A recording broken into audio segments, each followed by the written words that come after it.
the Phoenix League. I'm joined tonight by the top laner from my team and an all-around excellent dude, RC, on the colors. So, welcome him for another stream. Hello. Alright, so tonight's series is between VATB and the Boners and Cutie Gang. It's another game from Onyx. Hopefully Mike's has changed the stream title to reflect this. But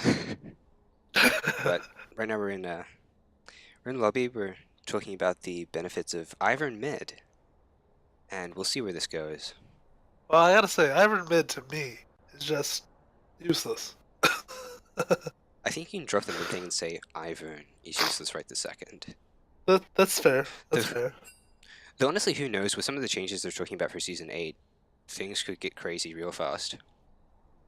I mean, if the person's good enough, they can obviously make it work, but Or they there's can not just a big enough difference in... int with better mechanics. True. I don't know. Besides, in an interesting meta, where AD carries were running Relic Shield, you can only go uphill from here. You're right. Just think about it. More shields. More shields, oh god. Not that meta again, man. Don't want it. Oh. Flashbacks to my boy Ardent Cancer. It's alright. I'm excited. LCS is starting in a week. Should be good. Oh, yeah. That is pretty hype. Yeah, it gives me more professional level stuff to like analyze and try and learn things. And then I try to apply them and rip bonobos. Yeah. But that's to be expected. Yeah. Seems good. Basically, don't put me on Jace just because they're all playing Jace. Oh, I'll play Jace. I love Jace. Oh, you can go play Jace. That's fine. I'll bench myself. No worries. I don't know. It might not end well. Pancakes. Alright. This is a Spammerino. spammerino. A, B, C, D, E, F, G, H, I, J, K, L, M, A, O.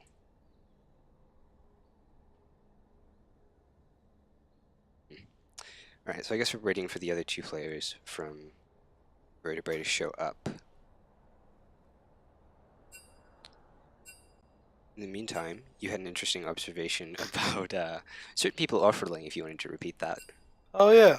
A lot of Cutie Gang does not play their lane in solo queue. So as far as pick bans go, I'm not sure what a lot of them are gonna do. Such as top lane, I believe their mid laner mostly plays AD carries.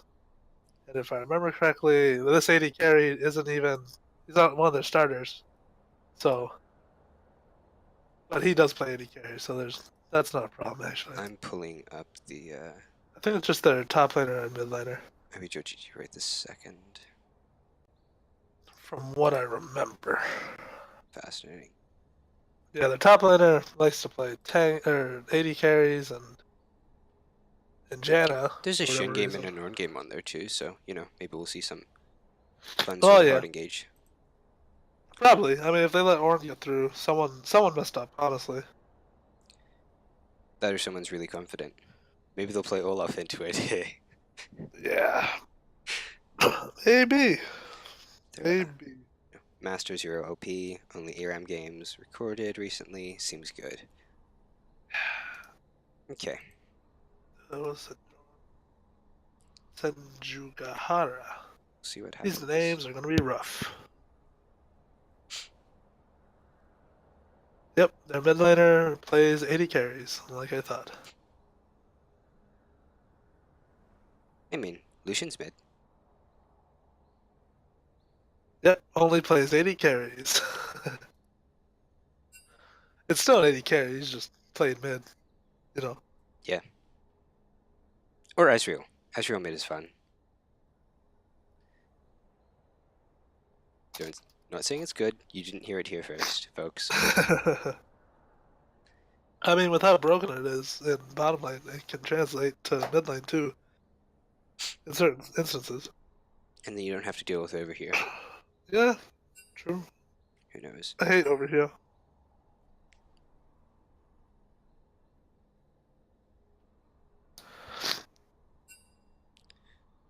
Ba-dum, ba-dum, ba-dum. Alright, let's see what happens if I ask. Ah, okay. Seems like They're Sig, so... Vertebrae and the boners are gonna have to pull in the substitutes. Nope. So Sig was their starting AD carry. Sig is starter, but the top laner is not a starter, and I think Ryder. Yeah, Yeah. Ryder's not the starter. His band isn't around, I guess. Hmm. So for support and top lane, they will be subbing. Interesting. To be fair, they have had a 10-man roster for a longer time, so... True.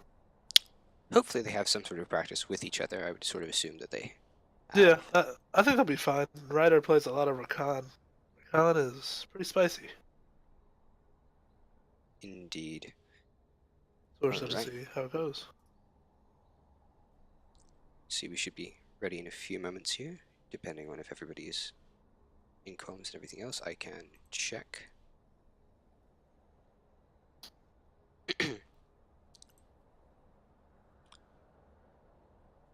Yeah, it looks like everyone's in their channels, so soon enough might be able to get into Champ Select. In the meantime, yeah, we can actually talk a little bit about the overheal meta as we go into the draft portion of the game, since this is something that's evolved fairly recently and not a lot of people have been necessarily running in their game since there was that whole break for Christmas as we were scheduling. Yeah. And it's certainly more defensive because it just counters a lot of the burst in the mid game. We saw, well, in our game last week, that a combination of some shields and Targons on AD carries makes them significantly harder to delete. Such as Vayne, who is obnoxious. Can confirm. Alright, well, taking out the Anivia early on, perhaps for that Vayne will condemn It makes synergy. sense. It makes a lot of sense for her to play. Plays a lot of Anivia. Yeah. Looks like they are going to try to pinch the mid pool with the Xerath being something they can also flex to support for Ryder. Yep, and most likely Vertebrae and the boners will try to pinch the jungle with the master jungler of X33. Yeah. Yeah, taking out some of these high impact champions like Renekton, God, Ringar, and Warwick. Been watching too many Dom streams. Renekton jungle. Yeah, third ban also targeting Vertebrae with the Malzahar coming out. Fear controls them. So that's 3 target bans on each side, and Ornn gets through. Looks like that's going to be a natural pickup from Cutie gang here. That's the right move, in my opinion. Safe into pretty much everything. Gotta heed the call of the Forge God. Aru! Aru! We're going to be doing this whole game. Yeah, probably. Gotta bring the team memes into the stream team. It's true. Oh, Nar. Not picked up early top lane to counter that. Not going to reveal anything else this early on. Yeah, that's an okay lane. As long as the Nar can keep his distance like he should be able to. Yeah. Or something that you can CS into Ornn pretty safely with, and eventually you start to match some of the split push pressure since Ornn's going to want to be grouping anyway. True. But it'll be interesting to see whether there's any jungle attention in the top lane, because Ornn obviously has really strong gank support if you can line up your E. It also depends how good he's able to kite the Ornn. This is true. First Mallet obviously helps a lot with that. True, but if he gets hit by the Q, the W just drops down, and then the E follows, and Nar's usually in trouble. And then Aru. Aru all over the face of Nar. At the last minute, he does switch back to the U here, so that's going to be another aggressive jungler out of X33. Hopefully going to look for some invades picking off the side of Vertebrae from Blazing Hot early on to try and cause havoc. See the Orianna locked in as well. Lanes well into a lot of things. True, it is a very safe lane. I find it interesting that so far, Cutie Gang has picked all their specific lanes in order, as opposed to trying to trade anything. Yeah, we do actually see an early Caitlyn coming down from Vertebrae and the Boners, which is interesting because there haven't been any AD carry fans in the first phase, and yet they pick that over something like the Ezreal or the Vayne. Now they're going to Or ban the Tristana. Vayne themselves in Phase 2, which means they probably weren't interested in playing in the first place. But certainly something where they can sit back, perhaps out of range of the Udyr and Ornn, and now with a Zillion ult to back it up, that looks like they're going to be able to provide a lot of peel for the Caitlyn. I recommend skipping. Lulu then comes down, just trying to shut down some of that poke and then extreme shielding that makes AD carries so difficult to kill right this second. It is interesting to note that the Zillion could also be shifted to support. I sort of assumed it was going mid lane, but it's quite possible that it's not. The choice of teleport from Vertebrae might have something to do with that. Evelyn Bang comes out, try and pinch the jungle pool a little bit, and now we see the Janna picked up, which, again, follows with the trend of more peel. Jhin, for the side of Cutie Gang, going to be able to match some of the range of the Caitlyn in later fights with the ult and the snares. It's interesting that they're saving the jungle pick for last on Vertebrae. Yeah, it's possible that they just weren't able to decide what they wanted to look in, but they're going to True. need something to round out the comp here because they have a good bit of sustained damage with the Caitlyn and the Zillion, and an ability to kite back between bomb stuns and the Janna. It'd be interesting to see what they end up picking to round out the comp, perhaps a little bit more of a solid front line, because right now... I think they need something with more CC. This one's interesting because it does present the potential to melt through the Alistar and the Ornn if True. it gets ahead. And certainly that's a lot of disruption with the Shyvana jumping into the back line that can keep the Udyr and the Ornn on their toes. But again, since Shyvana requires farm to be effective, and X33 may try to exploit pathing in the early game to get himself a lead, it's possible that the Shyvana doesn't end up being as relevant as Vertebrae want it to be. I think it's going to be pretty rough for Vertebrae right now. Teams trading, everything seems to be in the correct position. We see the exhaust picked up over the teleport on the Orianna, maybe expecting some pressure from the Shyvana, and ignite on the Alistar. So may expect some aggro plays out of the bot side between all the CC those two bring, and then when you bring the Udyr in as well. Yeah. Who knows?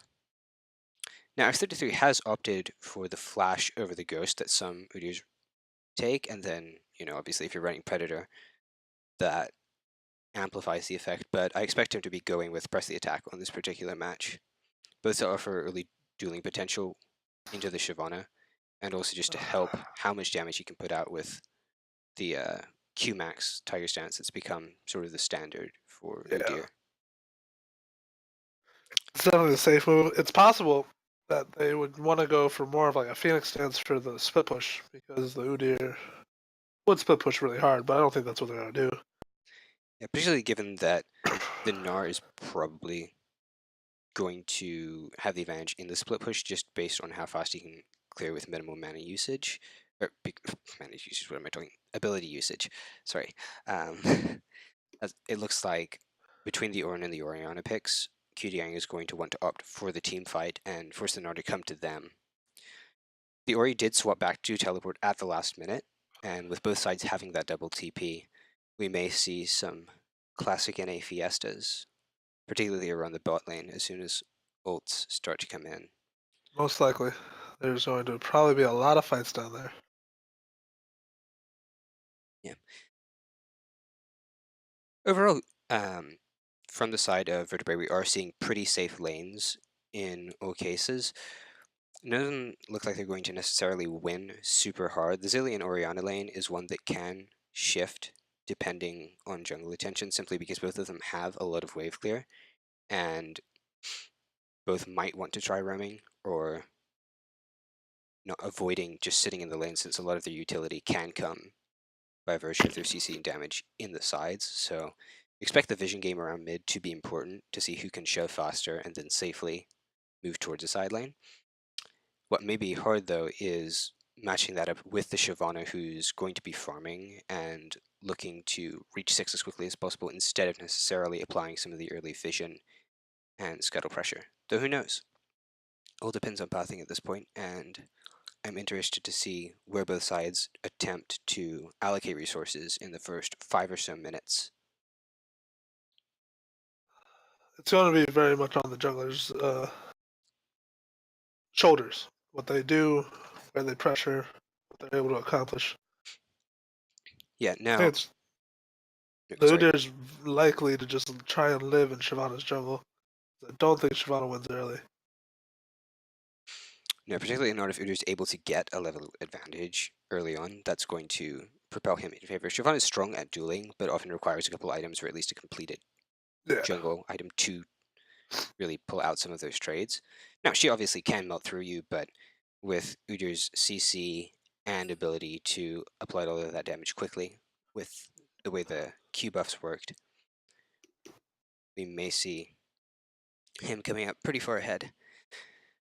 Overall, you have a lot of engage between the Ornn, the Udyr, and the Alistar, so the extent to which they can use this effectively into the disengage that VATB is bringing to the table with the Jan and the Zilean is going to dictate how effectively they're able to turn the other game to their advantage, particularly as we move towards the end of laning phase and the ability to take towers. So, let's see. All right, give me one moment. I'm going to swap to the in-game screen as soon as it lets me.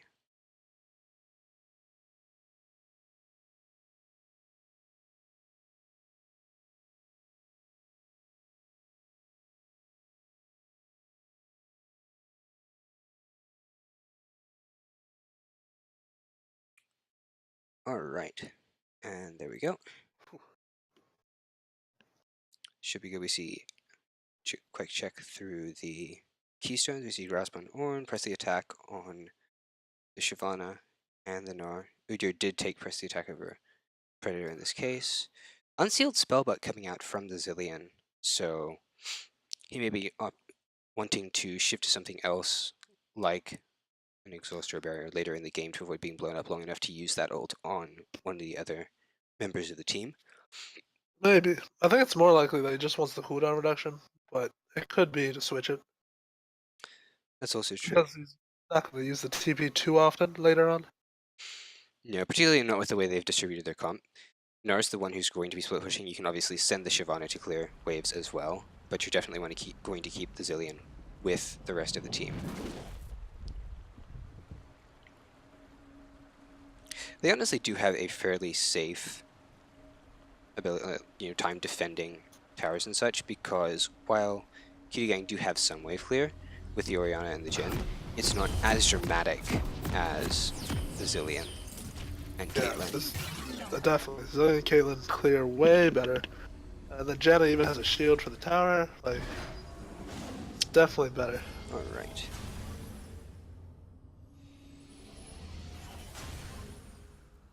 Here we go.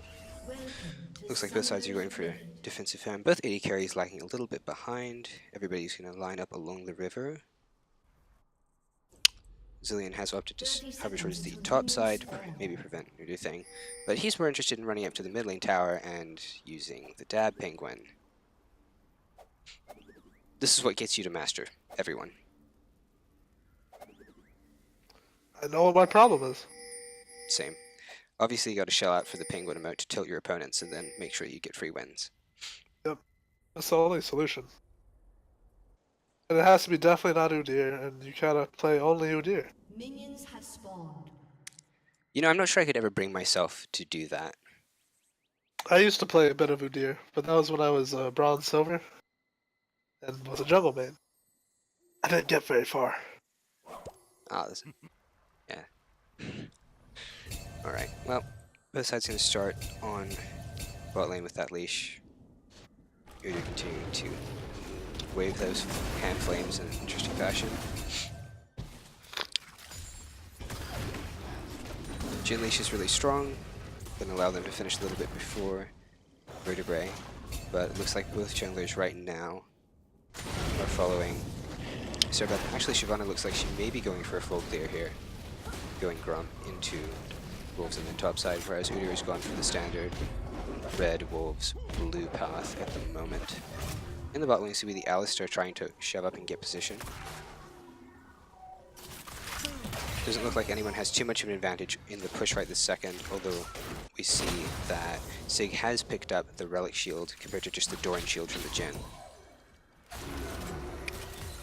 Vertebrae taking a little bit of the worst end of the trades here in mid lane. But, oh, good stun coming down onto Shinjo Kahara. Waves pushing in a bit there. Shyvana's going to recall actually after taking Wolves and probably pick up the second Gladium to help with the clear. Udyr has It's probably the safe move. top. Nor's extending into the river to get that, but it looks like he's going to be caught out here.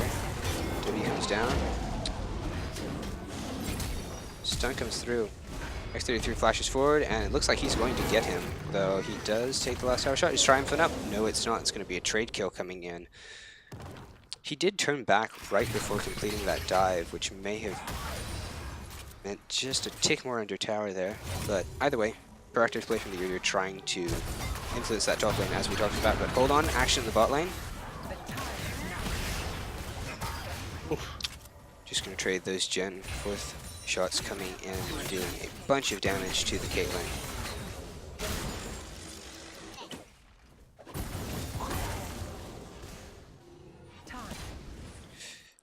Now, Udyr getting killed under the top lane turret did remove his buffs and meant that Shyvana wasn't at risk of an invade, which was probably going to happen had he lived through the dive. So, luckily for her, she's able to keep farming in that top side peacefully. Ornn also going to use teleport to get back top and continue some of that pressure. Seems like a waste, honestly. Bomb's going to miss in the mid lane. Oh, hold on. No trade's going down. Stun onto the Caitlyn. This Hex Flash, man. Trying to trade a little bit back from that Q and then net, but the Caitlyn is not doing anything to match the damage output of the Jhin right the second. That Alistar is able to use his aggression really effectively right the second. Hex Slasher BM. Oh, the way he's been using it every time. He uses it to go forward, and the Caitlyn just doesn't expect. Here we go. Good interrupt from Raido with the Janna to shut down that engage from the Alistar. That could have easily forced the heal and the flash out of the Caitlyn. Shyvana's top lane, but she's standing on a ward, which means that she's not going to get very far, particularly into a Ornn who can just dash away. He does go forward, though. She still has flash up if she wants to follow, but figures that diving the Ornn isn't the wisest thing to do.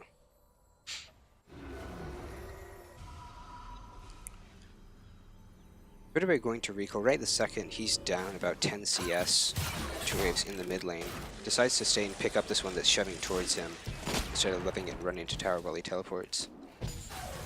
Top lane's even, but all of that harassment in the bot lane has given the Jhin like 2.5 waves of a lead himself. Some of that will be picked back up here.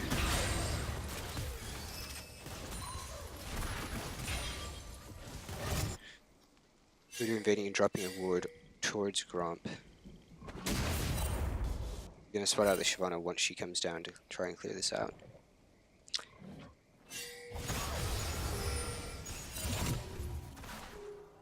They will have vision on her as she's on the bot side and starts to clear up. So it's likely that they'll be able to shove this wave in and then get a recall off pretty safely with the lead that they have built themselves. In the top lane, Ornn has hit 6, but there's no jungler up there, so it's unlikely that he's going to be able to do but so much to the Gnar. Gnar turns around and goes in. Aroo! Follow the Void Guard comes down. Gnar's still trading damage back, but that slow is going to land onto him. And this time, if Udyr is here, Gnar should be able to get out safely. Ult burned from the Ornn, but Gnar is now going to have to play a little bit more safely since he is being shoved in. Vanagabov is going to recall, but Shyvana is forced to flash in the mid lane after being chased down a bit by the Ori.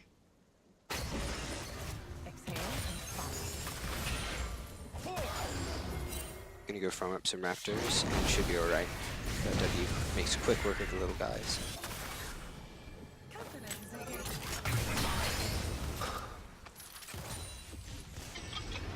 The way this Alistar's using the Hex Flash is just really interesting. Definitely, and if he's able to make this much use of it in lane, He's just constantly using it. If it's up, he's using it. I'm gonna wait him. There you go, yeah, there's the engage. Knight goes It's down, insane. flash out, and he's just going to die.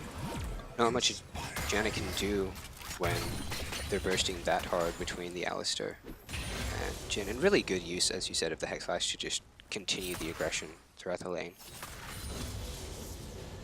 Caitlyn will be able to pick up a pickaxe, but... Ooh, Alistar 6. He may just be able to dive this. Stun goes down. Oh. Flash out, and hits anyway. Good try, Ryder, but Pymaster knows exactly where those shots are going. It's not worth the flash. Probably not. Tower is going to go down to about half HP, and check gold values. Jin's sitting on 2,600 gold, so that's a pretty significant pickup for him. Can at least get 2 lethality item components, both the Warhammer and the Dirt if he chooses to, and yep, it looks like that's what he's going to go for. Yep, right now, Cutie Gang's got all of the gold lead. Indeed. Trade's going to continue in the top lane. One smacks people around a bit. Exerts his dominance. W forward. Just Ornn things. Just Ornn things. At this Okay, man, you gotta ban him. The red side, you have to ban Ornn. Indeed. Vertebrae getting poked a little bit in the mid lane. And it does look like across the board, Cutie Gang have started to build up a CS lead in every single lane. The safe lanes that we were talking about in Champ Select do come with that sacrifice of not being able to CS nearly as effectively. Yep. Oh. Pause. Oh, yep. Kenny.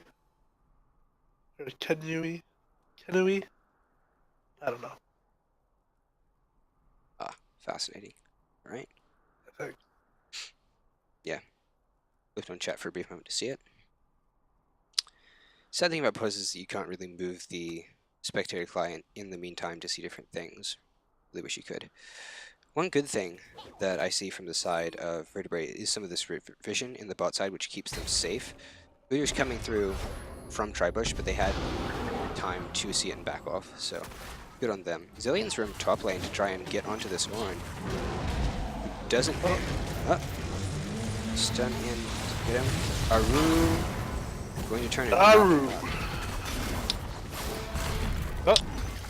Little missed up there with the ulti.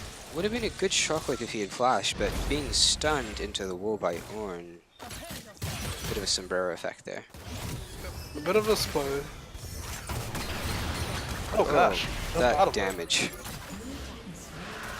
Cutie going to solo Drake in the mid-time. Here we go. What's he doing? It's just spooky. Yeah, that's a lot more damage coming. Oh! Can we... Oh, they didn't wait for the Brazilian ult. It was really close too. But he's still... Yeah, flash forward from the Ornn. Gonna smack him up.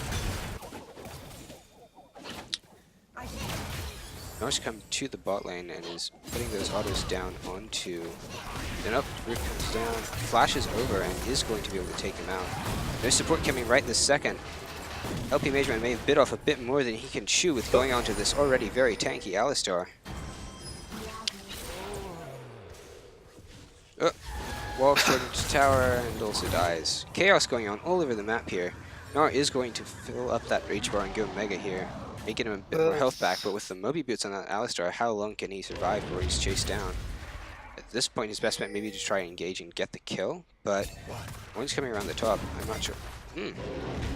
That was fascinating. Gets the brief movement speed bonus from Transformation. Is he going to be able to get out? Janna gives him a shield, and it... Oh, nope, Udyr's here to ruin the party, and that damage over time from the Tiger Scans is going to take him down at the end. He's already finished his warrior and is working on attack speed, perhaps for a Trinity Force. Yep. Next right now it's Cutie Gang's game to lose. We see about a 3k gold lead at this point, a lot of which is still on that 80 carry. Pymaster 7 is about 1600 gold up over Cygnus in this matchup. But obviously Tops also has a bit of a lead in jungle as well, so It's distributed nicely enough. Double buffs on Ornn. Man, that's just brutal. There's nothing you can do about it. Oh, he's going Folks. the Righteous Glory build. Probably the better build with the team count they have. Alistar was just sitting there and eating poke. I'm not sure if I he's don't- disconnected again or just trying to bait. Probably Yeah. the former, since he's still not moving.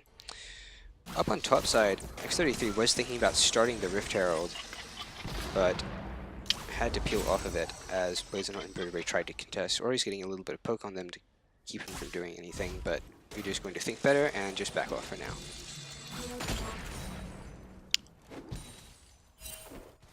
A summoner has disconnected. Yeah, there's the disconnect from the Alistar, who they mentioned was having issues earlier leading to the pause. We haven't seen anything yet. Maybe they assume he's coming back or have decided not to pause it, but that seems a little bit curious. Yeah, I'm not sure why you wouldn't. It's all calculated. It's part of the strategy to say we don't even need our support to inflict chaotic damage on him. I Ooh, guess so. But That fourth bounce going to chunk the Janna down.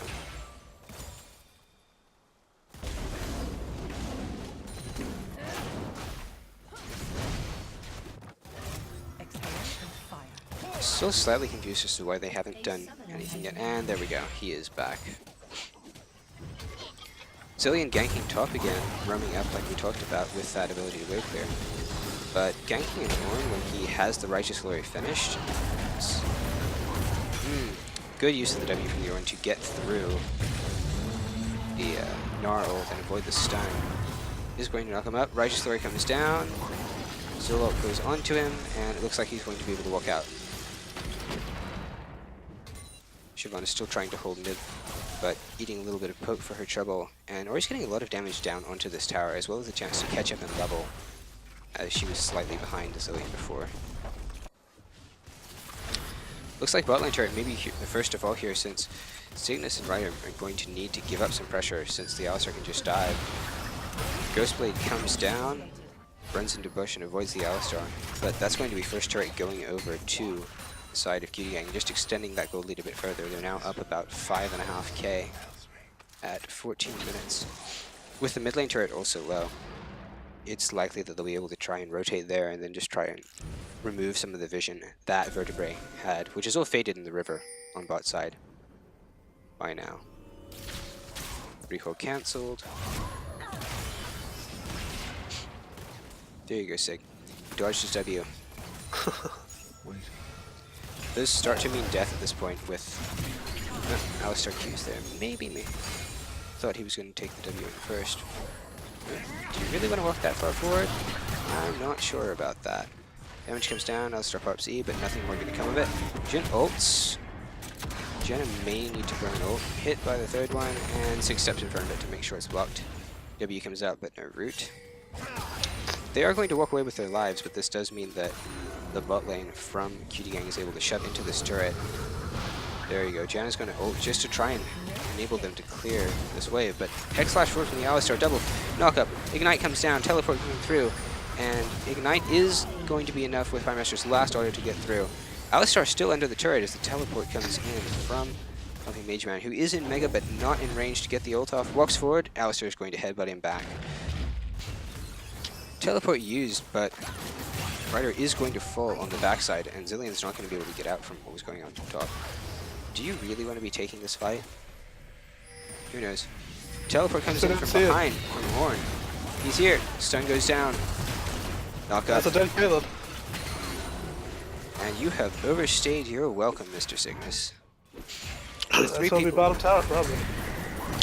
Meanwhile, Meteor has soloed the Herald and is going to use it top lane using his own split push potential to try and knock down this tower. That may be 2 going down across the map. Mid also chunked really low by the Orianna, who did not leave mid lane in the middle of this despite all of the nonsense in the side lane. She went towards the Rift Herald during that fight. Yeah. That was it. Yeah. It's been too much time. Alistar may have bit off a bit more than he can chew there with taking that last auto attack. Emote flash from Blazonheart. You may not want to do that so soon, sir. Looks like he's going to be able to walk out. press the attack on the Ornn not being enough to overcome the tankiness he has. Now with 2 cloth armors picked up. But Vertebrae's here, and is perhaps going to auto him down or use NW. And Kadol comes in to seal the deal. But Udyr and the Rift Herald have managed to push down 2 towers on the top side, making this a 4-0 lead. With the Juggler all the way up there, Vertebrae are going to try and get back by taking this Mountain Drake, but if you can't get to the towers because you're always pushed in, it might be slightly hard to make use of that Drake. Oriold is not going to be enough to get the steal. Jhin tries to do damage and or pick up a kill on the backside with his own ult, but nothing comes of it. Looks like we are going to see Vertebrae try to reset a little bit after that Drake play, but it may come at the cost of this mid tower. Clear was a little bit off. Now Ori doesn't have ult if they do end up going for more of a fight here, but Vertebrae's getting poked low on the backside of that, and at this point I'm not sure he can safely go in. Shyvana's here on the side, but there is a ward there, so Alistar's going to know, and I don't think there's really any immediate threat of her walking up towards mid lane as Oriona has decided to step back.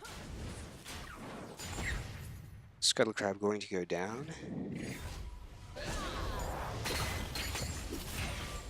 Still not a bunch of damage onto any of the towers for Vertebrae. They've not had the push all game with those defensive lanes we were talking about.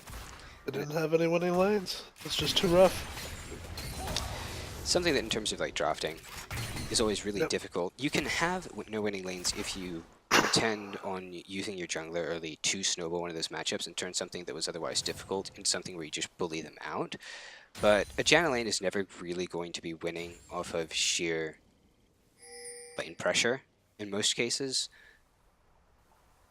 It's possible that your JD carry gets super far ahead, but even then Janna's not the most aggressive support to be working with, so that one was perhaps always a little bit of a lost cause. But with the Shyvana here, who's going to be looking to farm up herself, it just seems like there wasn't necessarily a clear idea of how to get an early advantage for Vertebrae, and now they're reaping the consequences of that one as they're being shoved in on most parts of the map at once. Caitlyn's still in the bot lane trying to pull the reckless strategy and farm up a little bit on the split push, but Cutie Gang have grouped mid and are trying to siege this to take a little bit of poke. Putting some damage onto this tower, but with the Zillion clearing the wave, it's not going to be too severe at this point. After about 4 strong, and they could just use Call of the Forge God. Here we go. Is going to go in. Alistar going to use the engage. Zillion goes down onto Blazenon, but he's still going to die on the backside. A lot of damage gets down on his Ibahara and Pie Master, but that one itself is not enough. Alistar comes down. Ryder just gets taken out. That General is going to force a flash out of Vertebrae on the backside. Catch onto Blazing Hawk, turning sour very quickly there for Vertebrae. And it looks like Cutie Gang are going to be able to regroup around this mid tower, and with LP Mageman this low, I'm not sure how much he can clear without being threatened by this double buff wielding Alistar. He's very threatening indeed. Prime Minister wrapping around the side, ult comes down. Knocks him out of the Jhin W, but it does not matter. That's going to be mid lane 2-2 falling.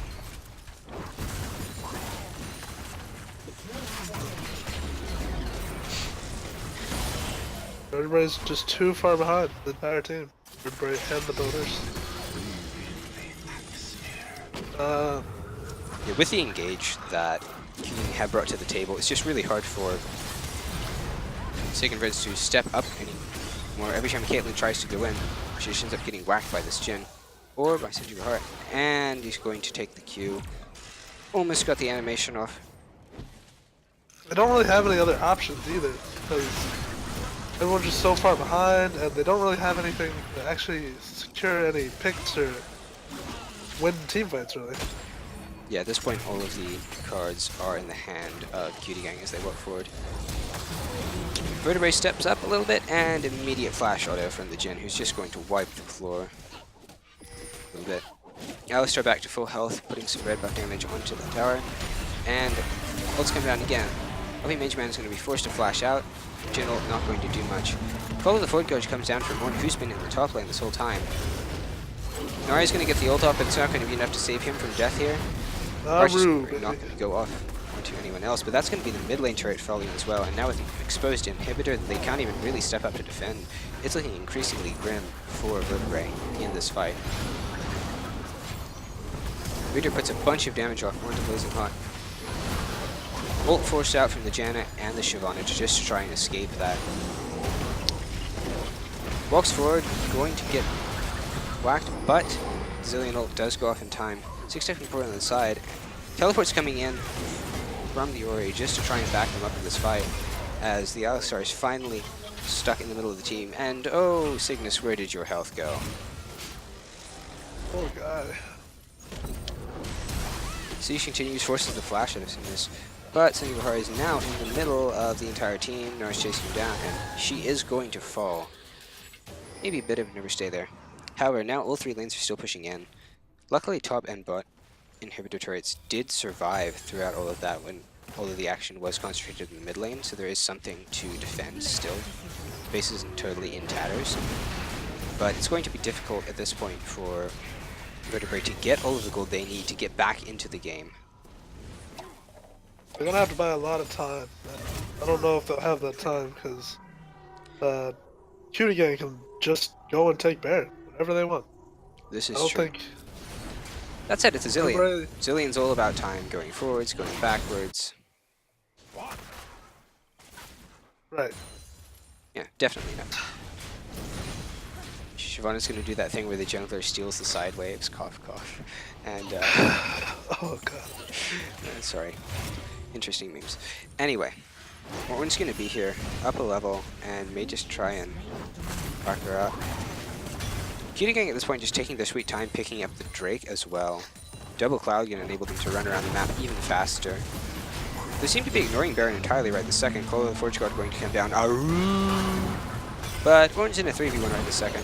Shyvana's going to ult, and that combined with the Janna is still not going to be enough. The Ori's here, taking a lot of damage actually from the Nora, who's going to end up picking up the kill. Meanwhile, Udyr's roaming up, may try to catch out Vertebrae or Cygnus on the back end.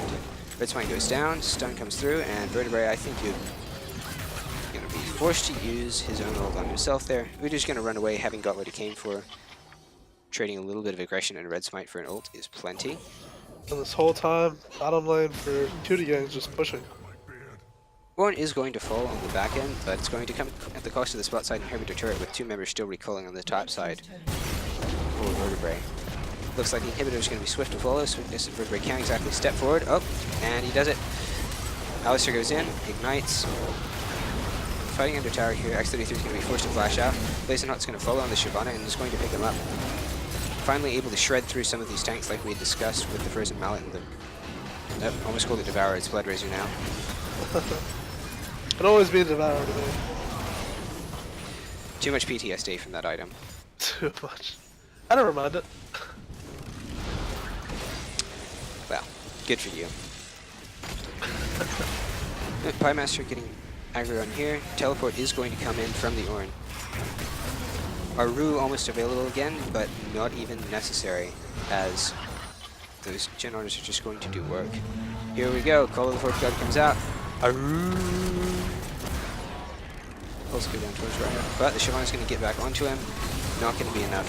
Pymaster's going to take him out. 9, 0, and 5 on this gen.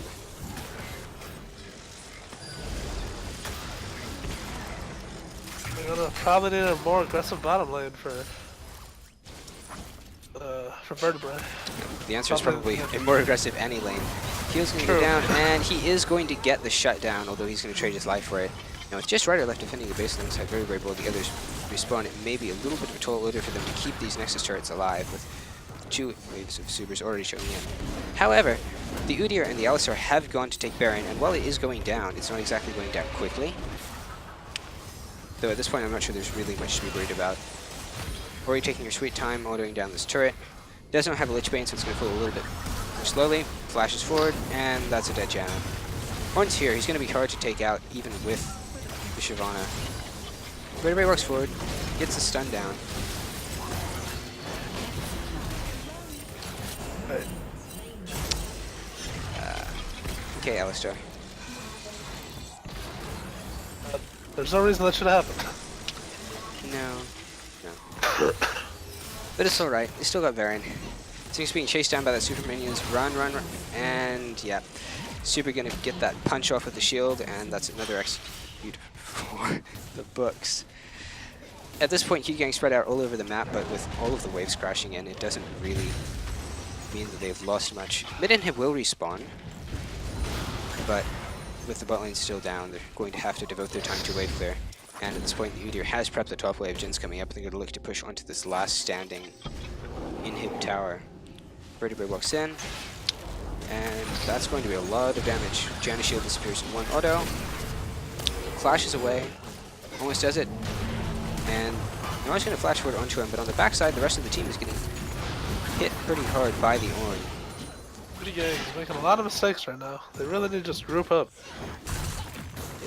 Udyr's still coming out of base. Yeah, he backed while Jin was dying. Hexlash from the Onyx are going to get onto the Gnar, who is going to have a hard time. Ult comes out, not going to do much damage, doesn't quite get them off of him. Ornn going to go on to Cygnus. Flame Breath comes out, doesn't kill him, but does force him back. It's going to be hard for them to wave clear at this point, particularly with the Udyr hovering around in the base, trying to usher the super minions in onto this last remaining tower. He's just going to go for it and ignore Blazing out altogether as Cygnus and his support attempt to defend this top lane inhib. Not really matter. Udyr is trying to go for Hero on the Nexus, but even with the Starix proc, that's not going to be enough to keep him alive against 4 members of Vertebrae. Oriole doesn't hit anything. Sig flashes forward to get the kill. Isn't punished by the Ornn immediately. Janna comes down to try and knock people back. He's going to keep going forward. Going to pick up the Alistar as well on the back end. At this point, Ornn's just trying to distract, hoping that the minions do something as the Jin walks up. But at this point, Jin should just get out of there. And that's going to be a really sloppy attempt to close things out from the side of Cutie Gang. Just buying Vertebrae some time. Who knows? They might still come back. Probably not 12,000 down, but you never know.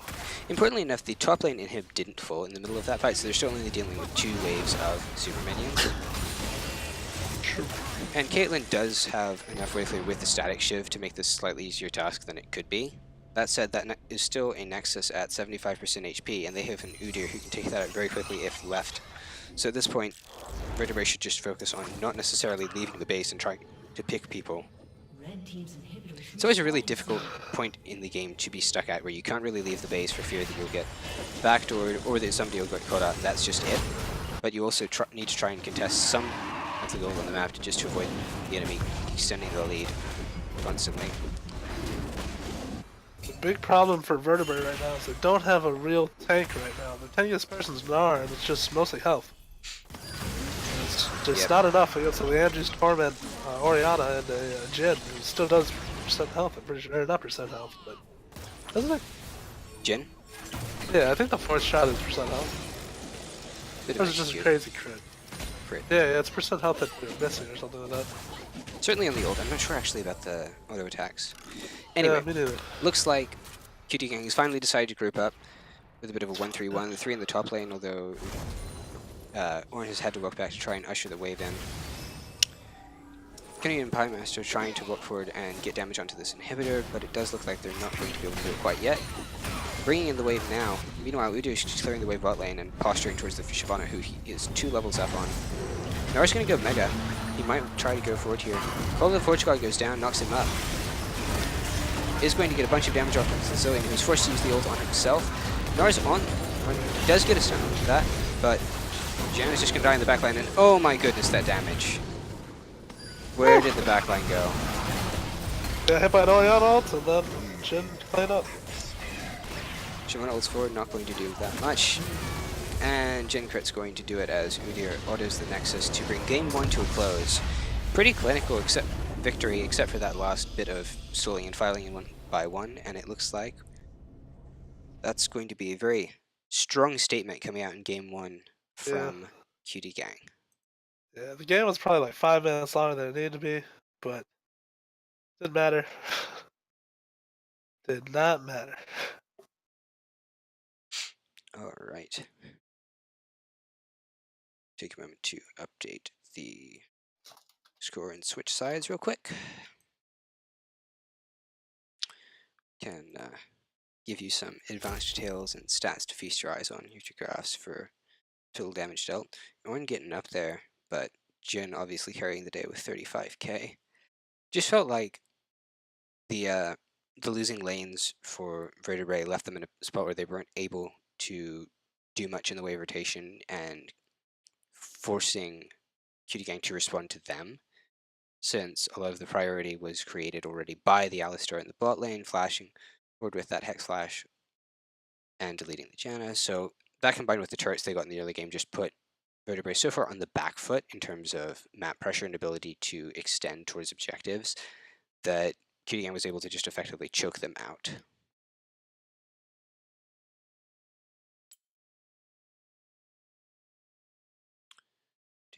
Move these labels over real quick.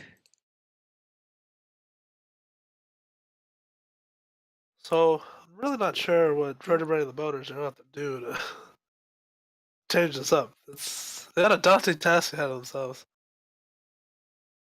Honestly, picking a lane with a stronger advantage might be a start. Now, obviously, you can still lose a normally winning matchup, but picking something with a bit more aggression, or even in that game, I think the most obvious thing in the draft for me was, okay, so you didn't ban Ornn and the opponent first picked it, but neither side also banned Ezreal. So if you're going to trade one power pick away, at least grab that. But instead they opt to take the Caitlyn early on, before being forced onto it by any means.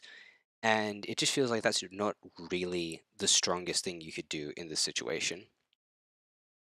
Yep.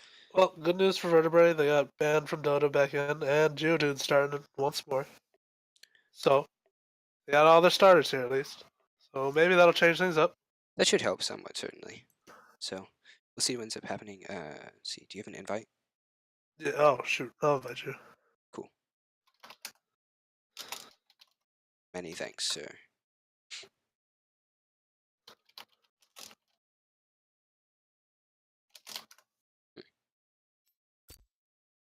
Someone's got to move still. Sounds good.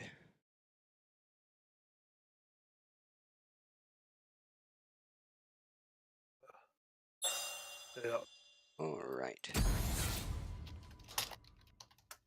Gonna hop down in this spectate. Looks like they're moving Pymaster support this game and put in Ken Yui, their support last game, as the AD carry. Unless they are in LCS order, but who knows? That could be No, interesting. that's what they said. Okay. They said it in chat. I wasn't here. Let's see. Yeah, no. That's why I was saying Point noted. it. You know. Oh, too easy if we do it the regular way. Gonna have to swap some things around to make it more interesting. That or Pymaster wanting to prove that he can play better Alistar. We'll see. I don't know. I think they're just getting a little cocky, but I'm not sure. Who knows? Maybe that's an I'm not sure it'll change opening anything. that Vertebrae can abuse in this next game. Maybe. They got a shot. Now, We'll they see. are going to be on blue side, so if everybody goes for the same pattern of target banning one person and ignoring the OP meta picks entirely, then maybe we see them picking up the Ornn or the Ezreal first rotation. I shall endure. Hey, honestly, I wouldn't be surprised if Cutie Gang didn't ban the Ornn. I think they should still, but I wouldn't be surprised if they don't. The shadows. Right now, the bans are Controls them. coming from exactly the same pool. Vertebrae still trying to focus out X33's pool, and Vertebrae trying to focus out X33's pool, and Cutie Gang climbing down on Vertebrae to keep him off of some of these safer, more deep damage-heavy mages like Malzahar and Anivia.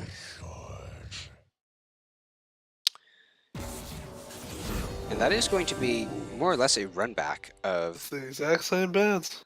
the first game, and they are going to pick up the Ornn first level. So good on them for adapting to the draft and taking away that OP pick themselves the first time. Maybe if Cutie Gang doesn't opt to take the Ezreal or something else similarly strong here, they can pick that up as well and get a bit of a wombo for themselves, depending on if that's something they're comfortable playing.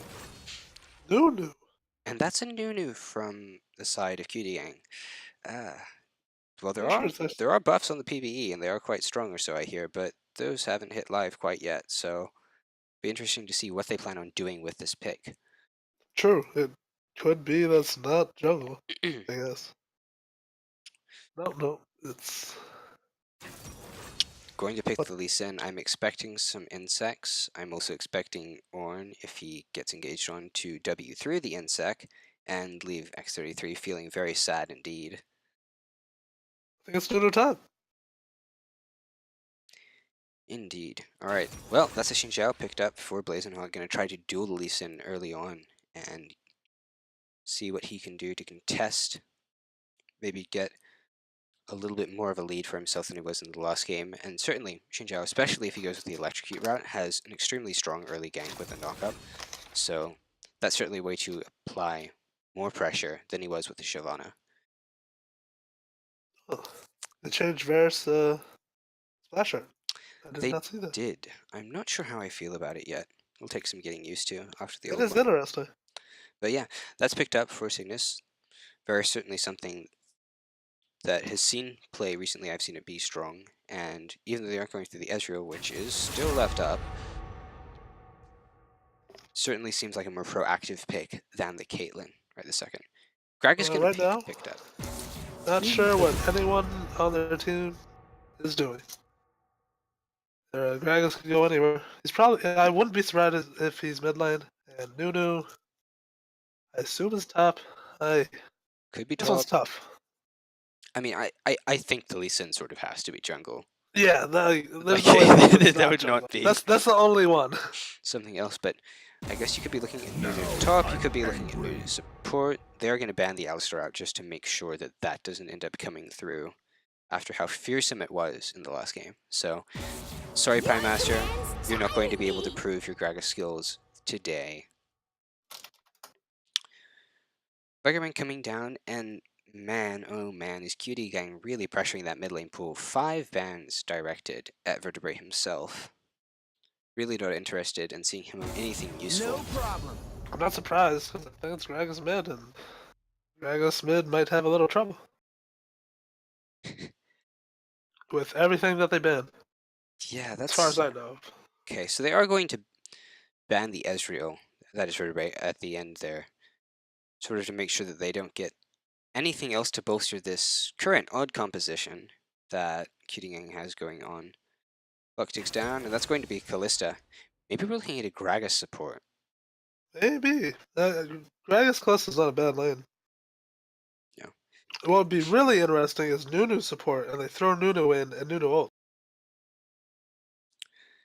Who knows? That's a Vel'Koz for... I actually want to see that now. Yeah. What, the Nunu Callista? Yeah. That'd be really interesting. There are a couple interrupts on the side of There are. Vertebrae They at this definitely could point, get interrupted. so we'll but see. That is a it would Vel'Koz be locked in. It Now- would be really neat to see. Vel'Koz in the preseason, people have gotten better at using Comet and stuff, has been really abusive. Just because the Q already applies such a slow in lane that adding it almost guarantees the Comet hit. Team. Alright, well, seems to be memes. Yeah, Leonard pick does come through. He might want to switch off of that Smite Summoner in the next 50 seconds. But who knows, maybe he's running on Sealed Spellbook and is planning something cheeky. I think that's a smart team up. This is kind of insulting to Vertebrae. Well, Vertebrae haven't switched... Oh, there they go. They swapped the Varus down. But on the other side, unless they're holding out to shift the Nunu and Teemo at the last possible minute, this looks like a... well, meme draft. With everybody just playing something that they thought was interesting or wanted to be in with. I can't say that's necessarily in the spirit of the series, but it'll be interesting. Maybe it's actually some sort of secret thing that they've been practicing for weeks. Who knows? I doubt that. But you never know. You never know. Yep.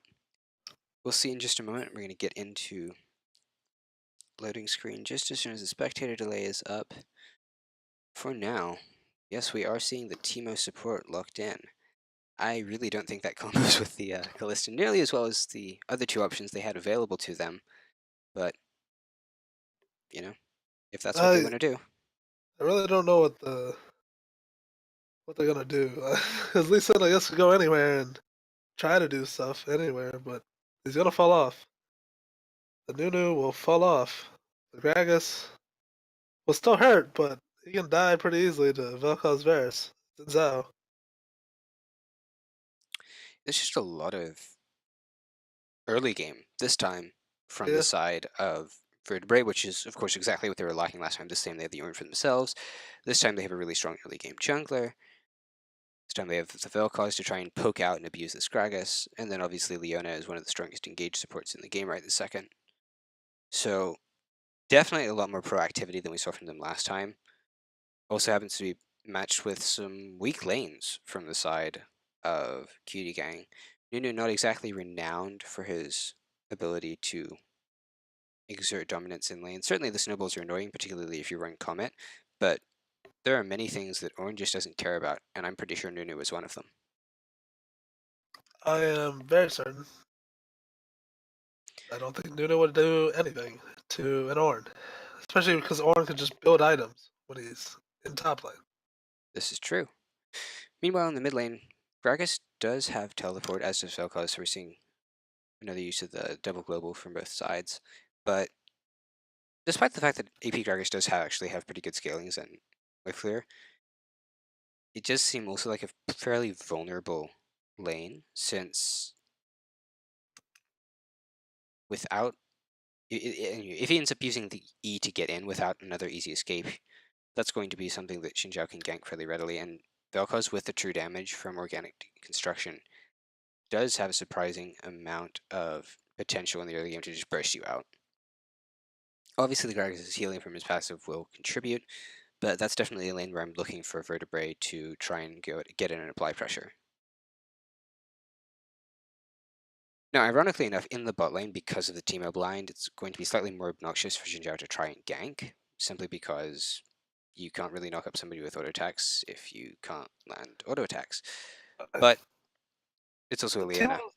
The team has got a really tough choice on who to blind, though, because if he doesn't blind the Leona, then the Xin Zhao gets the knockup. If he blinds the Xin Zhao, then Leona gets the stun. I think the best option, honestly, is to not run Teemo support. Yeah, No, 100%. don't quote me on it, obviously, since, you know, I'm not the one doing this. But something tells me that in the context of champion select, there are stronger things you could select. Anyway, give me 1 second to switch into the in-game configuration. Swap here. I wish there were an easier way to do this. Come on. Ta-da! There we go.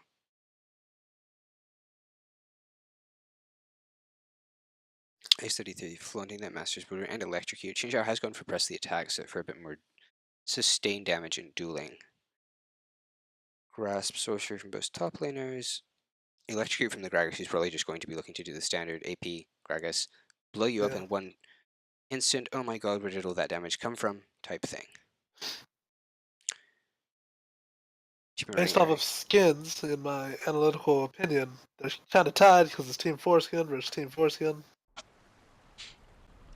Alright, we are going to get into game here with everybody loading in. You get out on both supports, Ornn on the opposite team, and we have Teemo support and AP Gragas. Alright, everyone, it's time for what's going to be an exciting and perhaps meme-filled Game 2. Get your popcorn ready. Because this is going to be crazy. Also get some of those nice Twitch emotes ready in chat, like lol, Kappa, PogChamp. Kappa, PogChamp. Also maybe, well... Hit me with the baby rage. No try hard though, because Cutie Gang obviously isn't. Lots of PogChamps. Lots of wrong Pog. button. PogChamps Okay. and baby rage. Lee Sin gonna walk forward and throw a Q at Blazing Hot. Blazing Hot's gonna sidestep Huli and flash the Mastery emote. Countered by the Dab Pingu. I think X33 has the advantage in terms of BM here.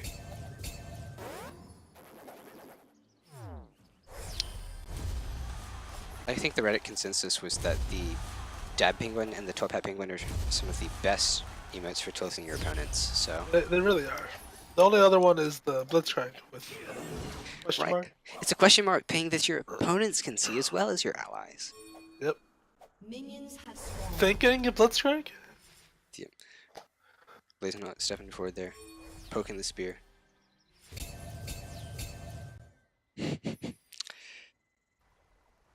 Velcro's sitting in the side bush.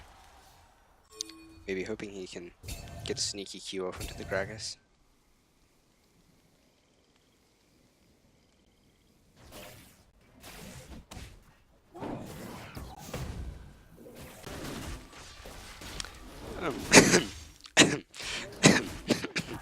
Sorry. Alright. Blizzard is going to be finishing up the red buff here. Lee Sin got a little bit of advantage on the blue, and he is going to be walking in since he knows roughly where he's going to be. Oh, scratch that. No, he's walking towards the mid lane. What looks like an early gank. Q comes forward, forces an early flash out of Vertebrae. That's going to be a flashless Vel'Koz into a Gragas, whose flash E is fairly devastating. So, something to watch there. Lee Sin's just going to go up and head straight to the red buff, while the Lee Sin... Or sorry, while the Xin Zhao goes for the wolves into blue 3-camp start. So the Nunu started Dark Steel, just as heads up. Yeah, and given his current health level, that increased healing from potion stat is going to be very useful. If he stays alive. Getting whacked a lot. Team also going to be taking some poke in the bot lane, but traded back onto the Varus. Damage aplenty, honestly, on all corners in this game. Vertebrae's going to tick over to 3, may look to land a cheeky combo onto Sindra Vahara. But nothing materializes. Snowball's going down onto Geodude, and Nunu, having used the potions, is now ahead in health, but Diorn does have Corrupting Potion, so... Oh, here you go. Flashless still, and he's going to have to move forward. Sidesteps, but it doesn't matter. Oh. Close from Blazing Hot, the W does not find him, and that's going to be first kill of the game going over. Stun comes out. Oh. Slow is going to be enough to dissuade Blazing Hot, and he's going to walk away. Kill goes over to Cutie Gang for first blood. Good use of the knowledge that the flash was down for X33 to come in for that return gank. That's something that with the guaranteed Gragas CC that you really want to see. C. Many C's. Yes. Many C's. CC, senor. Все понятно. X33 did opt to stay in the jungle, and Blazing Hot's looking to maybe abuse him, but the push priority has gone over to Cutie Gang in the bot lane, so they might have the ability to rip him down if they want. Bill drops into the river maybe for supporting, but X33 isn't going to be able to contest Blazing Hot's attempted steal on this Grom. Instead, he's just going to walk down bot lane, and with the teamo in the bush behind them, this may be a guaranteed kill. Banford River gets whacked, blinded, forced to flash and heal. Posted are going to walk forward and rend, and that is another kill going over to Gang. Despite all of the damage that comes down to getting on the back side, this ADC support swap doesn't seem to be going too poorly as of yet.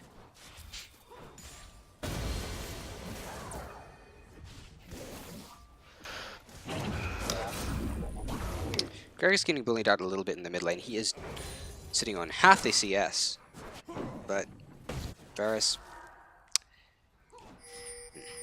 may not have been the wisest. This is gonna be interesting. Goes forward. Barry comes down, smites for health. Let's go going forward, and he is going to miss. Team is going to flash forward, but he's going to get stunned on the back end. Blazing Hot is going to go back in, but even the Triumph Rock isn't enough to save him against the Ballista. Pops a little bit late, he's going to get rooted up and killed. That's 2 onto the Leona now. Not necessarily a bad place to have your gold, all things considered. Really isn't. Kinda solo a lot of AD carries. Yeah. Though might have a hard time against the Callista. So you're promised a bit of a meme game. Apparently, Cutie Gang has decided that they will oblige you. X33 going to walk in and steal the entire top side of Blazing Hot's jungle as a result. Meanwhile in the top lane, Judy's out of mana, but he is trading evenly. Lee Sin is here. Nuna's building a team, man. And forces the flash out. Nuna's going to snowball and boom. Denso. 003 Lee Sin with a poacher's dart. Oh my goodness, is this an aggressive start from X33? Orn building a Bomby Cinder first. That's interesting. Don't see that very often anymore. Don't see Nunu talk with Tiamat very often either. That is the ult coming out from Vel'Koz at a convenient time, levels up, and X33 is going to go down. 3-Storm in the bot lane.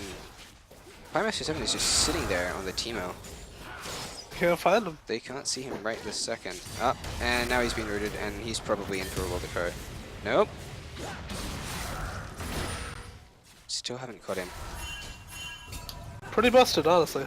There's no reason that should be allowed. No, it really oughtn't, and it's certainly tilting, which I suppose is exactly what Cutie Gang is going for. True. No idea what Riot's thinking half the time, man. No idea. Do it for the memes. For the memes, man. Hit him with an Aru. Chat, can we get an Aru? Yeah, chat, get the Aru. In fact, Orn has ticked over to 6, so that Aru is going to come out fairly shortly here if we're lucky. Let's see it, boys. Where's our Aru at? Yeah, I'm not going to tab out to check chat right this second, but I will pull it up on my phone so that I can meme with the best of them. This is a good idea. So a big problem with the Orn build right now is that he doesn't have any mana.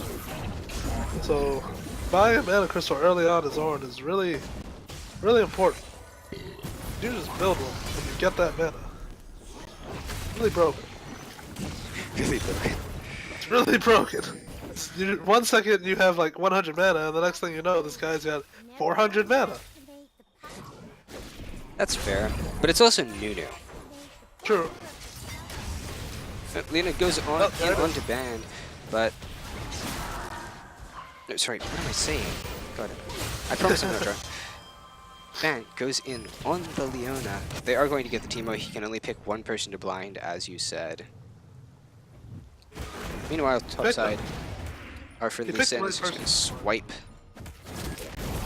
and move out the way. Teemo picked the right person to blind, because when he blind the Varus, it meant the Varus, they had to give the kill to Xin Zhao instead of the Varus. This is true. Although, yes, Xin Teemo Zhao is still going to counts. ult. And that's the Orn, and boom. Aru! Aru! Call of No, I Forge never- God Nunu. I don't think I've ever actually seen the Forge God Ultimate, like, on the minimap, and that was pretty neat. Flash forward, dives into tower, and X33 going to pick another kill. They are giving up the mountain trait for this, however, as it turns out. Honestly, I don't think Orn should be too worried right this second. He has picked up a Catalyst, which means he may be going for the Abyssal Mask. That's the with right move. Dami Cinder just for wave clear at this point, which makes sense. As you said before, though, the Nunu is going to fall off in time, although who knows, whatever he's building, it certainly isn't standard with the Well, with the TMS. Titanic Hydra, he actually might not, just because of the amount of damage he can possibly put out. Yep. With the snowballs to just slow and keep him on you, it's going to be annoying at least. Jude may have some difficulty dealing with him in the top lane simply because, as you mentioned, he's going to be hard-pressed to keep a mana in these trades, whereas Nunu doesn't care. Yep. At the same time, he is even in CS, and if Nunu's off in the side lane, trying to catch farm, then Nunu's not snowballing other people on the map. That's pretty helpful. We got Lee Sin behind in the bottom lane. Indeed, he's going to be walking forward. Oh, decides not to, walks the tri-bush, which is no longer rewarded. There is a shroom, however. Ping goes down onto him anyway. I think they probably spotted him as he rounded the corner. This Teemo pick is... Vel'Koz. Oh, poor guy. Give me one moment, everyone. I may have just clicked on the wrong thing. Let's watch this again. Steps up. And Gragas uses the E there. Gragas, ease forward onto him, smack, ults, and seems He good. accidentally walked into the queue, and then it was just over from there. Alright. Okay, now, back to live. X33 hovering behind in the jungle by the raptors. Vel'Koz has not yet shown himself, and he is walking to the top side of the lane, so X33 may not see him as he goes past. He certainly will as soon as he steps up to the wave. Xinjiao sitting in the bot side. There is a pink ward in the bush, so he knows he hasn't been spotted yet. But pings go down onto the bushes to indicate that they are fairly certain he's trying something cheeky. They're going to get hit in the top lane here. That's a lot of damage. And between the AP Gragas and the Lee Sin, who's now built a serrated Dirk as well, poor Vel'Koz is getting smacked around. There's not much he can do. It's just too immobile. Yeah. He is, however, staying up and even in CS, so That's true. at this point, we're looking at a 1.4k gold lead that's almost entirely due to kills, except for the CS differential in the bot lane, and that's simply because of the team harassment. You know what comes down, Cutie's just going to stand in it and take it like a man. He's Ornn, he doesn't care. The amount of damage is fairly significant, but Forge God comes in, flash forward, Nunu is going to flash out, and there you go, folks. Ornn. This is why you ban the champion instead of disrespecting. No reason not Damage to comes ban down him. onto Buzz. Is going to go in, but that's a Xinjiao. Oh, that was clean. Not enough, but still clean. Meanwhile, fighting the bot lane. Ult from Leona goes down onto the Teemo and onto Sig. This one done. And that is going to be enough. Team of support not really renowned for its tankiness or survivability in fights. He can chase in the bush all he wants, but Depending on the build, he might get tankier. Who knows? that's true. There's some meme builds out there. There's some meme champions out there.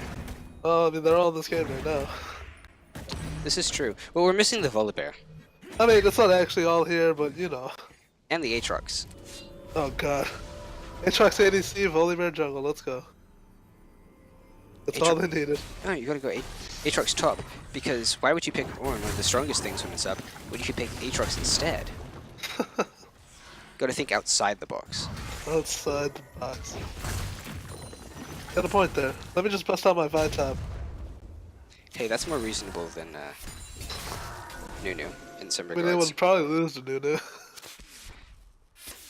You know, at this point, I'm not even sure. I think it would, just because He's making the Nunu look good at the moment, despite being 1 and 2. He's certainly holding his own against Ornn, Yeah. which few champions can claim to do. it's not too surprising just because it's the sustain that he has. This is true. Consume means that you can recover HP fairly quickly, and your passive means you can recover mana really quickly. Flash forward onto Blazing Hot is going to be knocked back mid-Q, but he already has some CDR, and with the Desk Blade also picked up, that's not going to be enough. Good attempt from Blazing Hot to get away from that, but X33 trying to abuse this champion as best he can. Meanwhile, top lane, Nunu getting smacked by the Forge God again.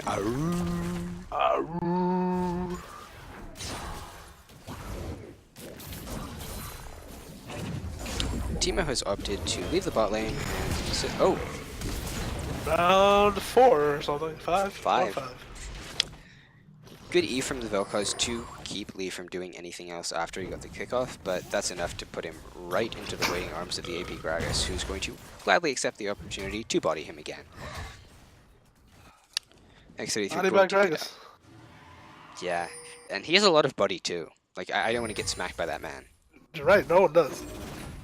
It hurts. There's not a body on their team in general. Peeks it on to Drake. Cutie Gang has started it up with just the Lee Sin, and Manfred is going to walk up and scout it out. Teemo collapsing from the backside, but that's a... Alright, so they do manage to get him with the ult, which means that the Ballista ult coming through to save Teemo isn't necessarily going to be enough. Vel'Koz ult goes down, he's going to keep running out. Ooh, nice dodge. Goes forward into the bush and immediately The gets mind blown up. games. Alright, and with that, VATB are going to go into the Drake themselves. X33 is here, but I'm not sure if he really wants to head straight into 4 members of VATB. They're still coming through. Teemo's still sitting in this bush, recalling. Not sure if he really wants to do that, but Blazing Hot doesn't want to mess with the bush either. Teemo's still sitting there as Vertebrae has pushed up in the mid lane, and Lee Sin is hungry. There is a team. Is going to be able to dodge out with the slow from the Q, but that's a teleport behind from Gragas, and Lee's over the wall. He flashes, and he gets hit by the Gragas. There's a Proto Belt with the Lee Sin already here. Right into it. That's gotta feel bad. Unfortunate. And here it is, boys. 16 minutes into the game, we see a gold lead of about 100 for the side of Cutie Gang. And no turrets are full in yet. The mid lane turret on the side of Vertebrae is low, but with all that free time that Sig and Ban have got on the bot lane from the teamer roaming up, they're doing some work of their own. Gragas is likely to pick up the turret on this wave, however. Aru are going to whack him, but he's still going to be able to get back in onto... Charges for it. Is he going to make it out? Nope. X33 able to sneak out by the slimmest of margins. Meanwhile, the Gragas is going to get turret. Dies. Q forward, going to kill him, and with the Bort finish, he's going to sustain up from this wave fairly readily.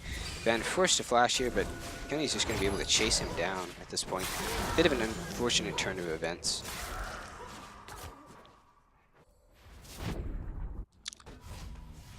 So yes, chat, you were promised a meme game, and, well, I won't say we have delivered, but Cutie Gang and Vertebrae certainly have.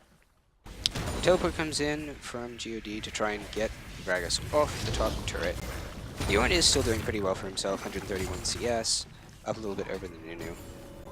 At this point, the biggest concern is, honestly, the Lee Sin, who's just been able to roam freely through Vertebrae's jungle at this point.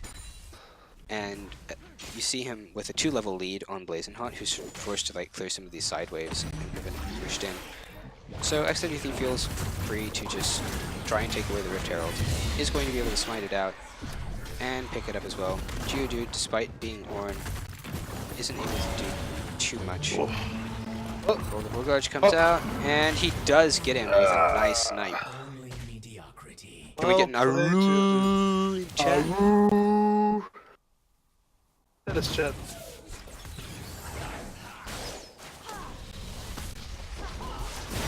I'll do it myself. Meanwhile, Callista needs to come through again, just to save the Teemo from certain death. Forces him to flash as well. Even double buff Callista, not necessarily able to contend with the engage that we see coming out of Leona. Oh, Verisalt comes out, and that's a dead Teemo. 1 and 5 and 6. He does, however, have a Sidestone, which is, you know, Surprising. not surprising given they're playing in a competitive environment, but welcome, considering that... Huh? I wanted to say surprising just because of what they picked. That's fair. Oh well. Does look like this bot lane turret is going to go down to the Varus, but here's Gragas on the side to try and do something. Blazing Hot showed up, but he's 3 levels down, and that Gragas does a lot of damage. Vertebrae is able to dodge out on the side. Blazing Hot goes in, ults out to avoid getting whacked, and doesn't get hit by the Lee Sin Q either, and it looks like Vertebrae are going to be able to walk away from that fight after taking the bot lane outer turret.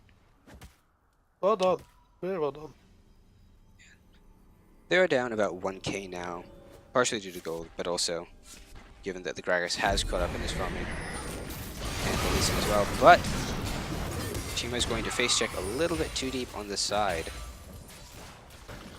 It's probably gonna be a waste of Rift Herald. Looks like that is going to be the case. There isn't another wave here, but with 3 people to defend and Blazing Hot with a smite, that's not going to be much damage done onto that turret.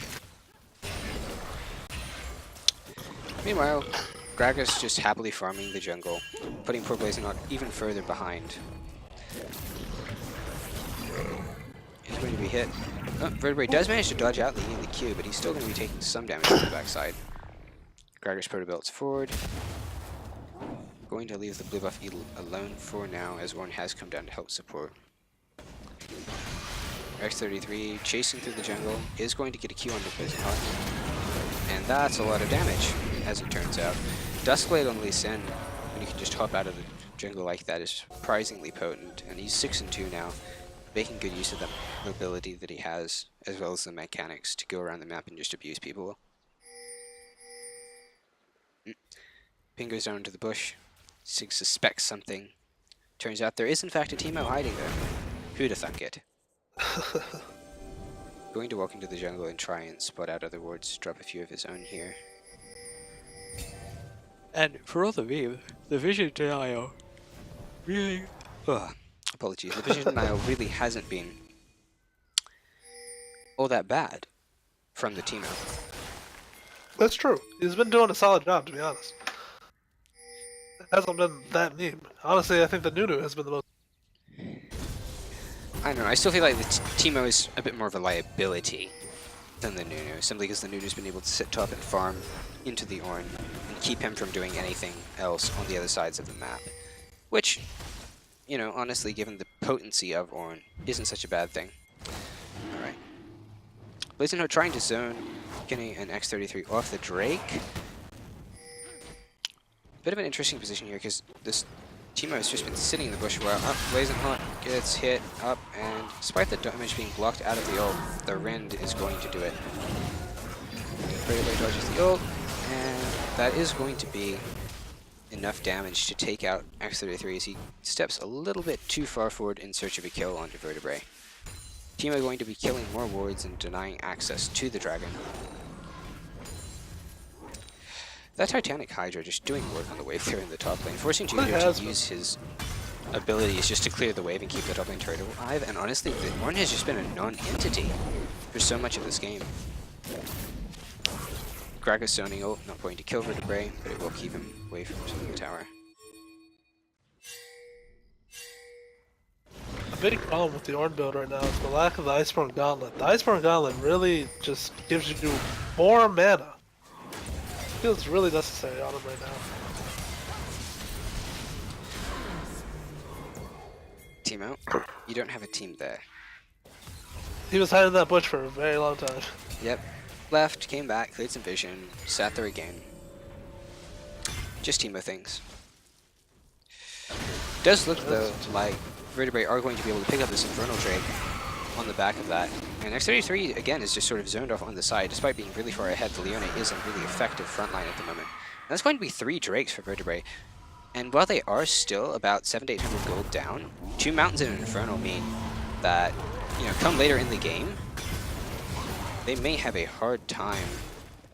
Sorry, this is to say that Cutie Gang may have a hard time outscaling them without a traditional frontline themselves.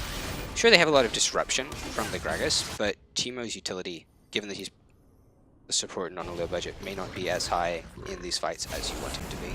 True. And the Lee Sin and the Gragas kind of counterintuitive to the Nunu ultimate. So. Indeed, besides both of them have gone for extraordinarily aggressive builds. You see the double lethality items out of the Lee Sin. Gosh. So while he is able to one-shot people very effectively, he was already doing that. And as the game progresses and the Ornn actually starts to group and be a presence in fights instead of just sitting top of the Nunu, they may find that the front line from Vertebrae does do work. That said, Blazing Hut's still pretty far behind.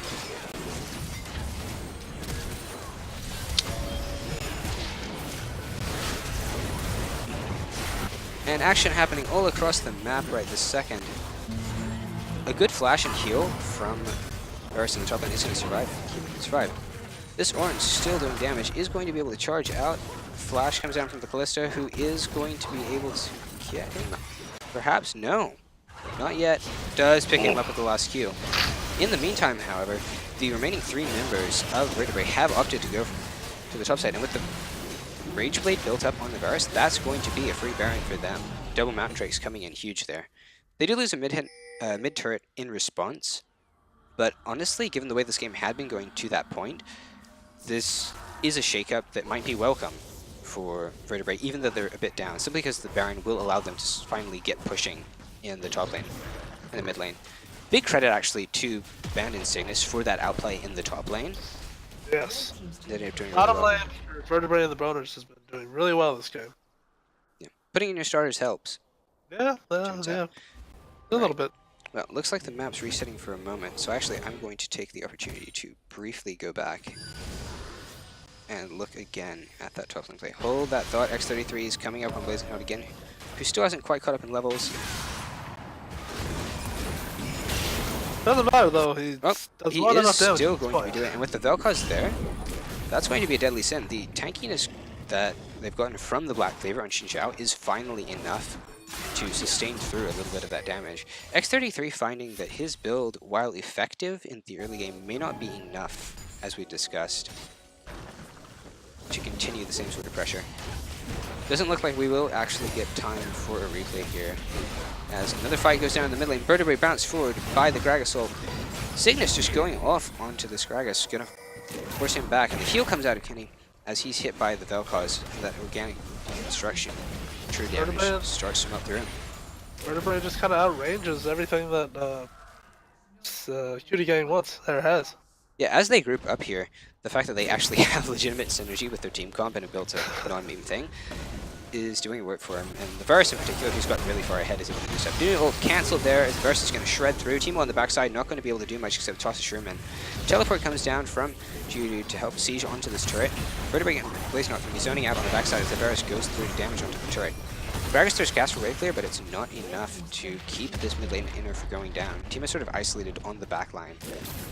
Judo going to tank up this turret. Varus going to try to stack up Bridgeway again as they put damage down onto the in-him turret. Vertebrae, you don't want to step there. That's a Lee Sin who's very, very fed. Doesn't matter. That's a Rocket's open. really good locket from Ban to shut down that possibility of getting a pick onto Vertebrae. Flashes is going to be able to get that, but Call of the Forge Guard comes down, is going to take him out. In the end, it's a trade of mid laners 1-for-1, but you are going to see the flash come out of the Gragas, which, given the potency of the flash body slam and how instrumental that might be to getting onto the Varus in later fights, isn't necessarily worth it, particularly since your Lee Sin already burned flash trying to get in onto the Vel'Koz. Folks, he may have 8 deaths, but that does not mean that he isn't doing work anyway. And Vertebrae and the Boners have the gold lead now. Let's go. Yeah, finally. This far into the game, 28 minutes, and we see a 2k gold lead for the side of Vertebrae and the Boners, as they have been able to take 3 turrets on this Baron. Definitely respectable, especially considering how hard-pressed they were at the beginning to deal with the roaming potential of the Lee Sin. Good pickup on the Varus, honestly. That and Leona have been really successful in this game at getting picks and also surviving against some of the high damage and meme things coming out of Cutie Gang's interesting draft. Disrespectful draft, I will say. Yeah, Very disrespectful. folks, you don't want to go into that Varus. There's an Ornn in the bush, but actually he does get sort of zoned out. That's a ult that comes down. It looks like he may be caught here. Even Geodude putting down the E is not going to be enough to keep him alive, as the Ballista ult, regardless of whether it's a Teemo or not, is still going to do a lot of damage. All of those Ren stacks are definitely going to take him out here. Meanwhile, X33 goes in again onto Vertebrae, and once more that Vel'Koz E to interrupt him is going to come out really just in the nick of time. Alright. Geodude missed playing Well, that. Could have saved. Blazing Heart walks Cygnus into a the little back bit. of the Dragon Pit. Doesn't really have a way out here as 3 members collapse on him, and he is going to have to flash the wall. Looks like it is That's okay, going to be that's- hard for Vertebrae to contest this Ocean Drake, so Cutie Gang is going to get one finally, and Old Drake control isn't going to be completely on the side of Vertebrae. But at this point in the game, the Ocean Drake really isn't nearly as impactful as the Double Mountain Inferno combo is going to be. Yep. 100% agree. Looks like Nunu is going to be able to pick up the top tower with this push and the Blood Boil. But that's been standing for a long time, and trading back a little bit of gold to bring it to exactly even is good. But I feel like the compositional advantage is just going to show more and more the later we get. Provided nobody gets caught out by the Gragas and Lee Sin, which is still a distinct possibility.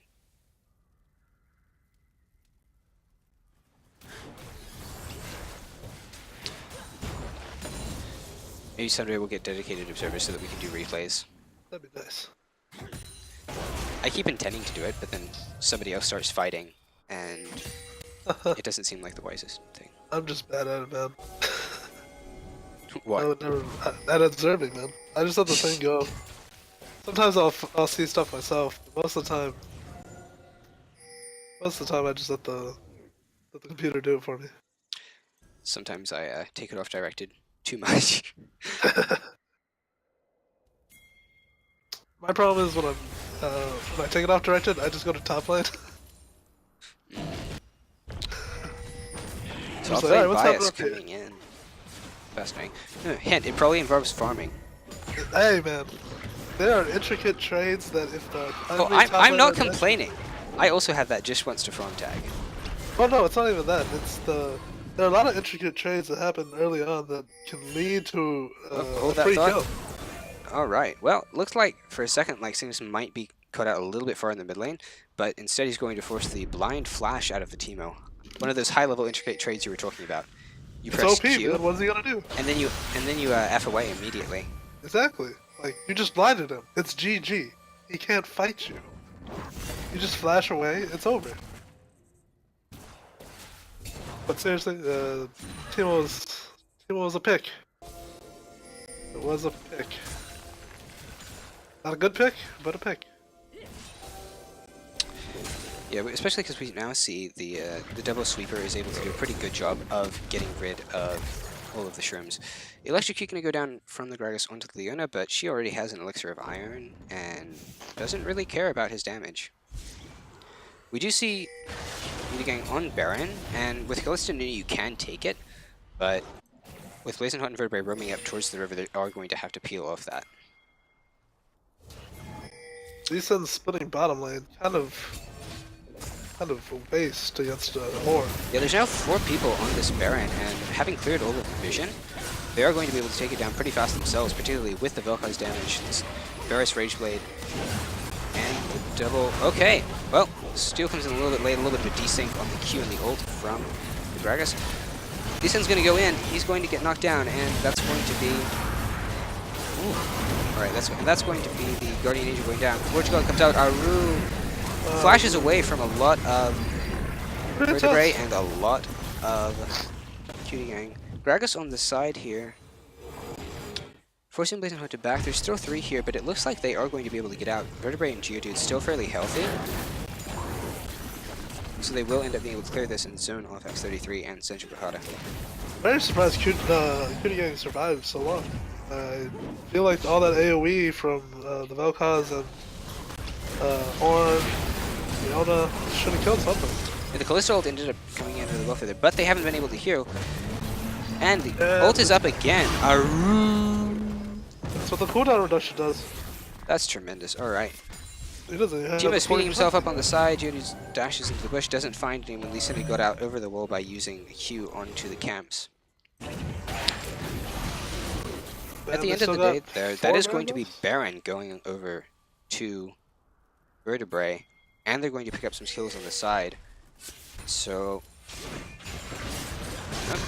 Gragas goes in, may look to engage, but nope, just throwing out a cask to stake his territory. Slow band a little bit. Protobell. Alright, here's the Lee Sin, but once again the push goes up. The uptime on that is just insane at this point of the game. Yeah, kind of With the 20% CDO. Teleport comes out from Vertebrae, they are going to kill Lee. Gragas goes forward. Oh, he does dodge the slow, but the Leona ult's going to get onto him, and that's a Vel'Koz ult as well to just shut him down entirely. And with 40 seconds on Lee and 50 on Gragas, they're going to be able to take down this mid lane inhib turret, probably the inhib itself without too much work. Honestly, with 5 members here and a wave, they may try to look for more. But no, seeing with the Kalista, they may back out. Oh, that's damage onto the Varus. Ult comes down, and that's a dead Kalista as well. Nunu forced to flash away from RC. Was that a Gunblade active I saw? Yep, he's got a Gunblade. Teemo with a Gunblade. Great support item, and that is going to be it. Bit of a disrespectful draft out of the side of Cutie Gang, and a really solid pick ban, honestly, from Vertebrae, despite some difficulties in the early game around the mid lane and the camping, is going to pay off as the priority on the early game with the full lethality Lee Sin and the full AP Gragas. Just isn't going to be able to get through the more concerted team fighting of Vertebrae and the Boners. All right, folks, it looks like we're heading to a game 3. Perhaps we'll see some different drafting coming out, some compositional changes out of one or both sides, but that does make the series certainly more exciting. It does. It's true. I kind of wished it was going to end there, but it's okay. It doesn't matter if I'm sick. It doesn't matter if you're sick. I'll survive. I will survive. Chat, type F to pay respects. All right. Swap back. Let's get this. Sway some things. And the Ornn with the most damage to champions in that game. I am not surprised. Smacking around the Nunu top lane. Although, to be fair, that was perhaps the most even of all the lanes. Mid lane got kicked in pretty hard for Vertebrae, even though the Vel'Koz obviously ended up doing more work in the late game. And then bot lane was sort of a meme fest, but the Leona Varus combo proved to be very potent.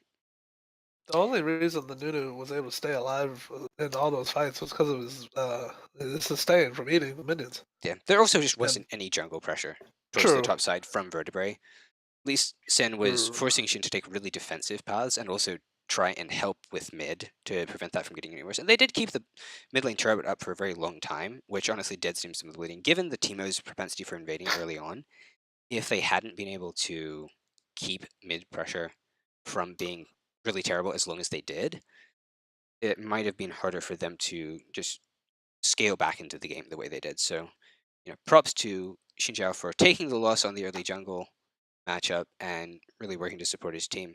Ended up being very successful. All right. With that, Let's see if I can get an invite. Yeah, I'm going to take a trip to the washroom real quick. Yeah, stream audio is there. So, be back in like 30 seconds. I'll stay here. Sing them a song or something. Sing them a song? That's not gonna happen. Oh my god, my voice.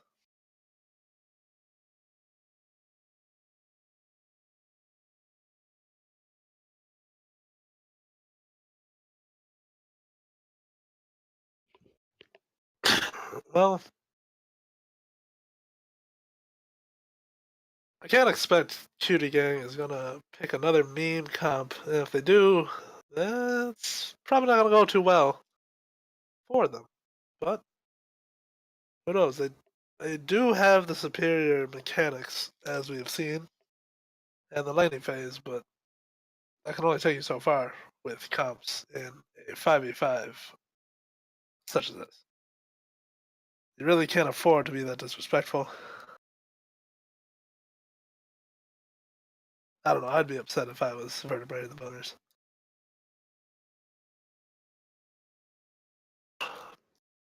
Maybe I'm biased.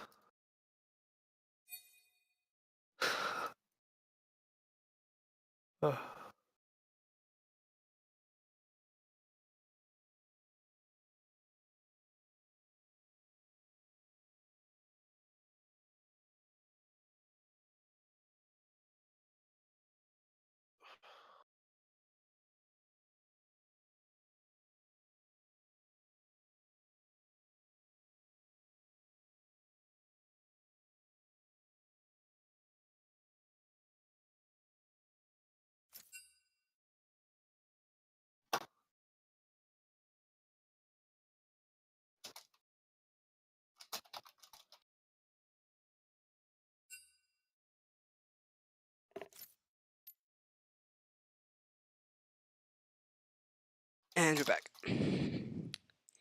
Here's your opening thought / hot take for game 3. You don't need pants to cast successfully. You're right, I don't need a shirt. Exactly. At Twitch, you can't ban us if we don't have webcams. Because we can say we aren't wearing pants, but you can't prove it.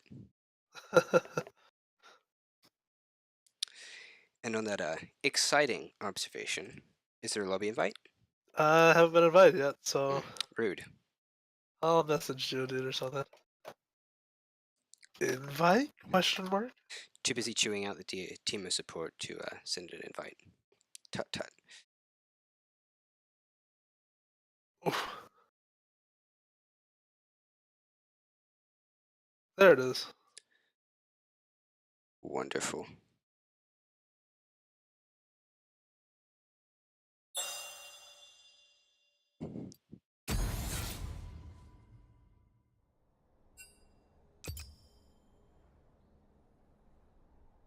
$380 cuties.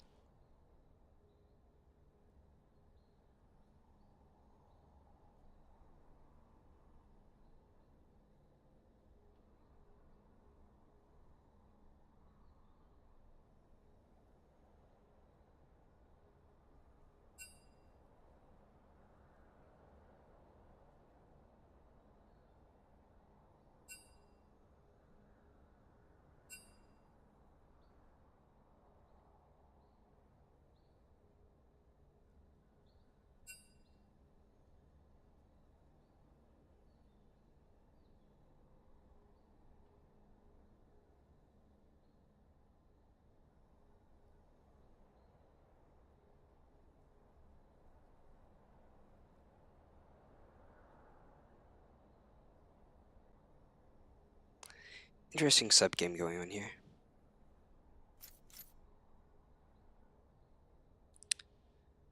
Oh, I can see what happens. Ooh. I'm sneezing like crazy. Sneezing like crazy? Yeah, man. Rough. I don't know if I want to work tomorrow. Again. I kind of want to, but that's all good. Mm, Need that dollar bill, y'all. true. Alright, 1 second. Oh, no, no, no. Not like this. No. Oh no. Applause. I can't believe you've done this. I can't believe you've done this. Alright, hang on. I'm trying to switch the titles on the overlay, but it decided to be ornery. I'll turn the stream off. Ornery. You Yeah. get a message on your on the stream, and then I'll have my league over my client up, and I'll think that it's my someone suddenly says I know a thing exactly to what me. this is. Like, their sub AD is. Wait, what? Nonsense.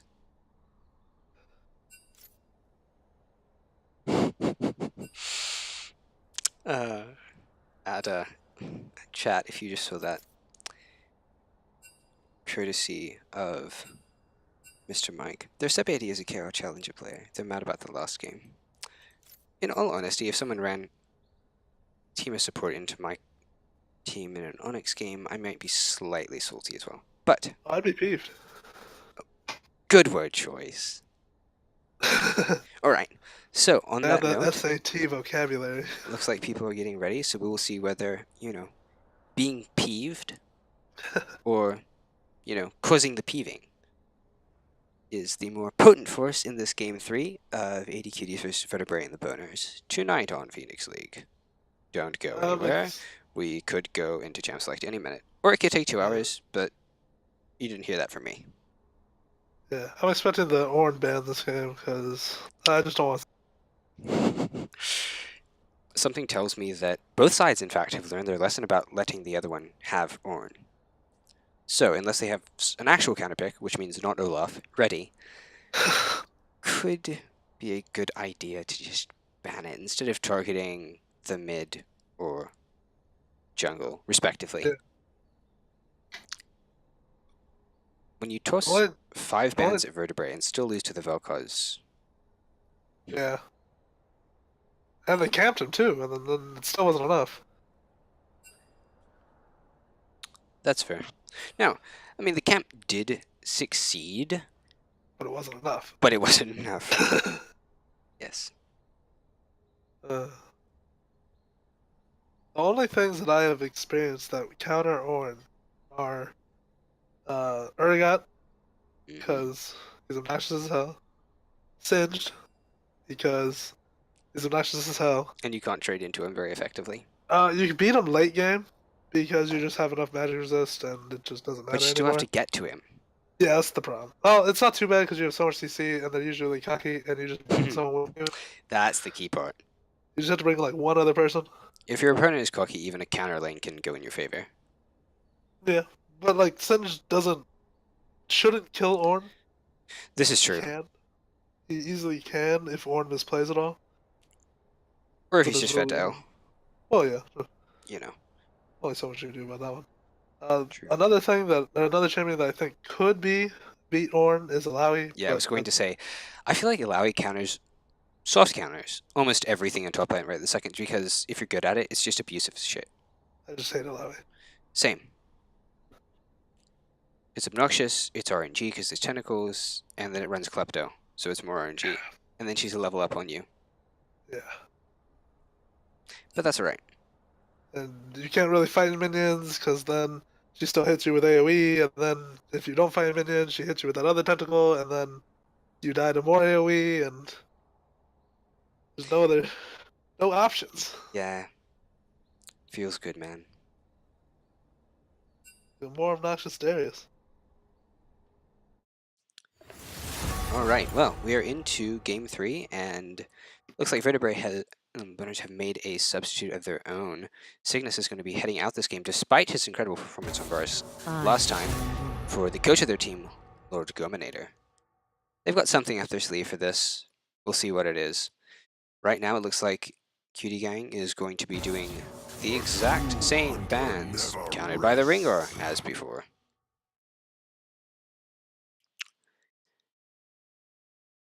Place your bets now. Will this be another run back of the original 6 bans? I Ooh. swear if it's a run back. Well, halfway there. The weak fear the shadows. Don't do it. Let the warrior go. Let the warrior go. It is done. 5/6. Resist the temptation. Ban the Ornn. There we go. And logic and reason have triumphed. God bless. See that, people? If you ban Ornn, you can be like an Onyx player. And they first pick the Warwick. There it is. I'm not surprised. No, I'm just interested to see this. Like Warwick's strong, but I don't think he's that scary. He can definitely be scary, but Warwick not is no too- Ornn. Yeah. I'll versus Warwick any day of the week. But then again, Ornn is no X33. True. Zac pickup. Now, I have seen more people running Zac top recently. I'm not really sure how good it is, but it's something people have done, and it's, I mean, honestly, the top lane meta, within the context of tanks are still really good, seems flexible enough that I could see Zac pick working in this situation, particularly if they wait and flex it. So the problem I see with Zac right now is that his Q just isn't. It isn't what his old Q was. His old Q you could use for wave clear and you wave clear and harass your opponent. Yeah. But with the new Q, it doesn't go through minions, so. Yeah, that does make it more difficult. I wonder if on top Zac you would opt for the maxing W probably max over W. E just for the damage and the wave clear. Yeah, you would max W. Who knows? So then you max E second. All right, we see the Braum picked up for Ban from Dota, and the Vayne from the side of Cutie, another one of those top tier 80 carry picks that's been really strong, particularly in the overheal meta. And yet somehow slipped through this entire series unbanned and unpicked. So finally going to that, looks like we're getting Misfortune out of Vertebrae and the Boners for their sub. Be interesting to see how that's used. Zac still could go top or mid. Top or jungle. God, what am I saying? Mid lane Game 3, Zac. everyone! Mid lane Zac versus Oriana. Let's go. There are dumber things in League. I recommend You're right. skipping. I have definitely seen worse. Sindra Carter going back to the Oriana from the first game that was really effective for them. So, Ooh, a Clud ban. fancy. Ooh, swanky.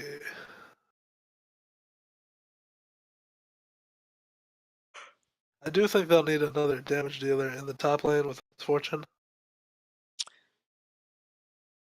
That seems reasonable, honestly. Not like straight damage, but like a bruiser or something.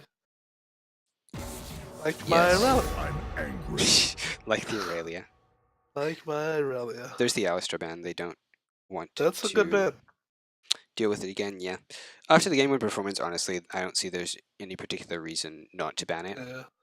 With the Alistair Oriana combo commands too. tire me. They did really well with that last time. Yep, and there's the Viger. So we end up changing one ban from last game on the side of Cutie Gang, and that's the Kled being subbed in.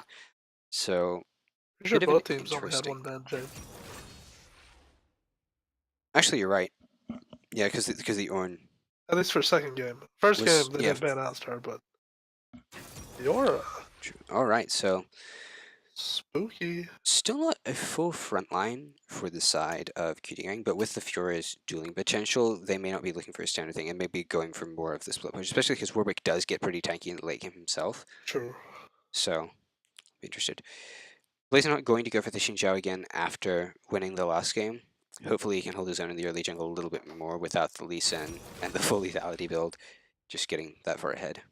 But it does look like that is going to be a top lane Zac.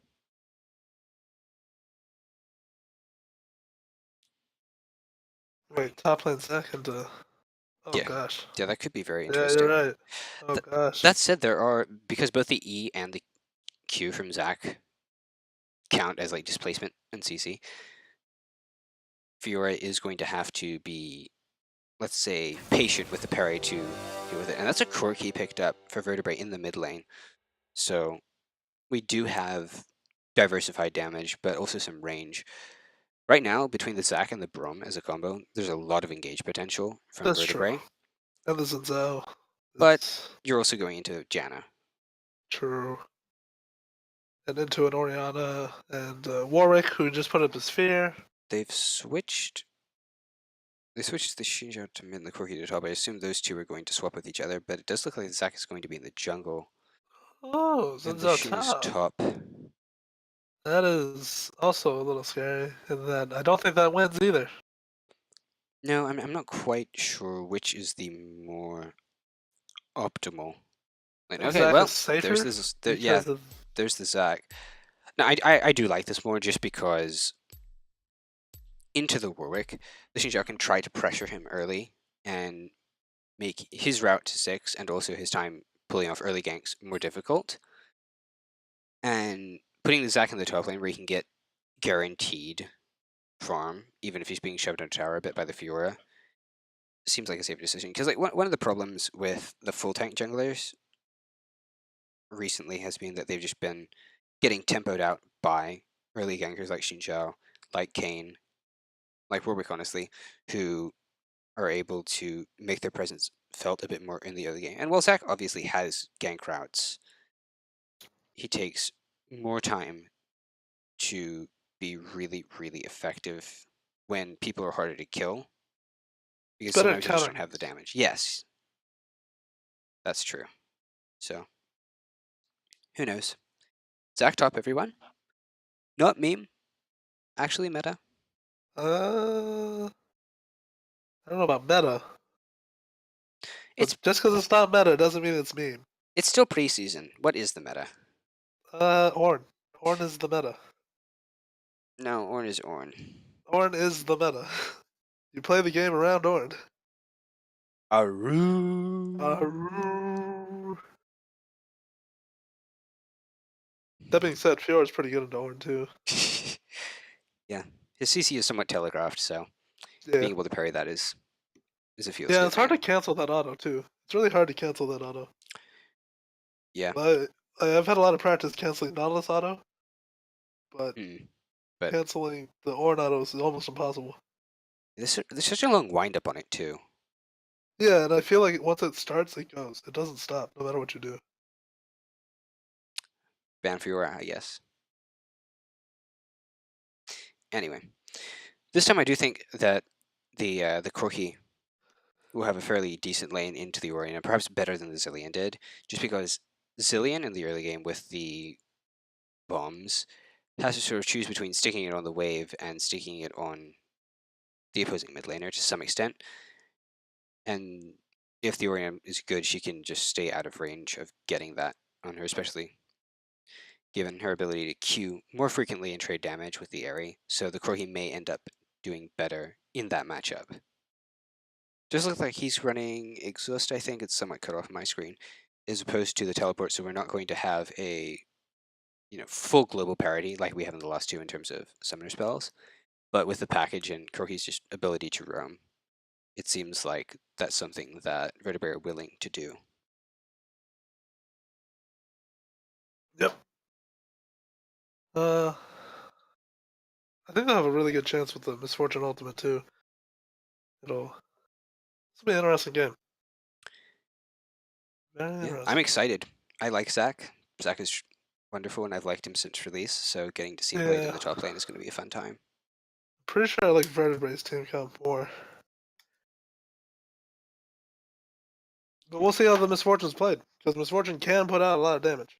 This is true, and with the Zac engage followed by the Brom, even the duration of the Glacial Fissure is definitely enough to put out a tremendous amount of damage from the Misfortune, so they're good with syncing the timing on that. Then that could be a very frightening combo if the Misfortune gets ahead. Alright, and on that note, I'm going to switch screens real quick. Oh, it's the verse this time. The first game, why can't I remember names?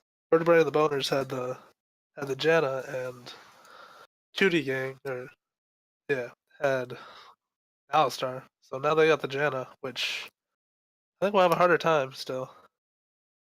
This is It'll true. probably help keep Vayne alive though. Yeah, well, Yes. particularly since with the Fleet Footwork, and I'm assuming a overheal. Relic Shield, it's going to And be God, a fairly safe lane. Man, I'm already tilted, man. it actually it does aggravate me a little bit, because at least in the Ardent Sensor meta, there was this idea that you're going to try and pump gold into support quickly to get them to the Ardent Sensor, and then you'll do damage. But Sensor still comes a little ways into the game Yeah. before you can start getting that level of sustained protection. And then you're still talking about hyper carries who are more fragile and then make use of the attack speed. Vayne, whose late game is astounding and has an ult that enables it to kite around things tremendously well, does not need to have this perfect protected early game too, so that's a little bit aggravating. And But honestly, her mid games are already pretty good right now because 80 carries are getting so much gold so early. true. So we'll see. Preseason is almost over. Hopefully there'll be some meta shifts or moves to address some of these creeping cases of abuse in 8.1. But all talk of meta aside, it's time for Game 3, boys. We have Zac top, we have X33 finally on his Warwick that's been banned the whole time, and we have an 80 carry sub from Vertebrae and the Boners. You can toss your projections in chat with hashtag VATB win or hashtag CG win. Actually, on that note, you'll be using hashtag CG win in LCS chat soon enough with the addition of Clutch Thresher. But hype for next week aside, Dub Penguin Throne as X33 spots out this 5-man invade. Not going to find anyone. Just a little bit more of the classic BM as Vertebrae and the Boners retreat to the river. Are going to get a ward down onto the red buff to try and check the timing and maybe get an idea of where X33 is going to go. But looks like everybody's going to head back to their lanes, and that's going to be the end of the level 1 action. For now, at least.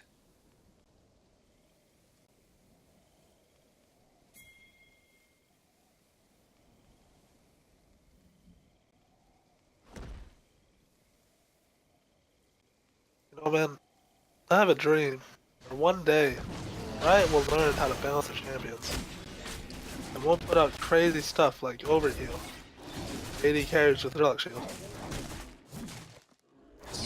What, One of League these days. balanced? I can dream, man. I can dream. If you want balance, you can go like play Dota or something. That's not balanced. What are you talking about? I know. It's the Okay, meme. that's It's the meme though. It's the meme that everyone's always like. Everything's broken in Dota. Exactly. That's not balance. That's just a lack of a balanced team. So it's like, well, it's all busted. So you can't ban out all the busted stuff, so you just deal with it.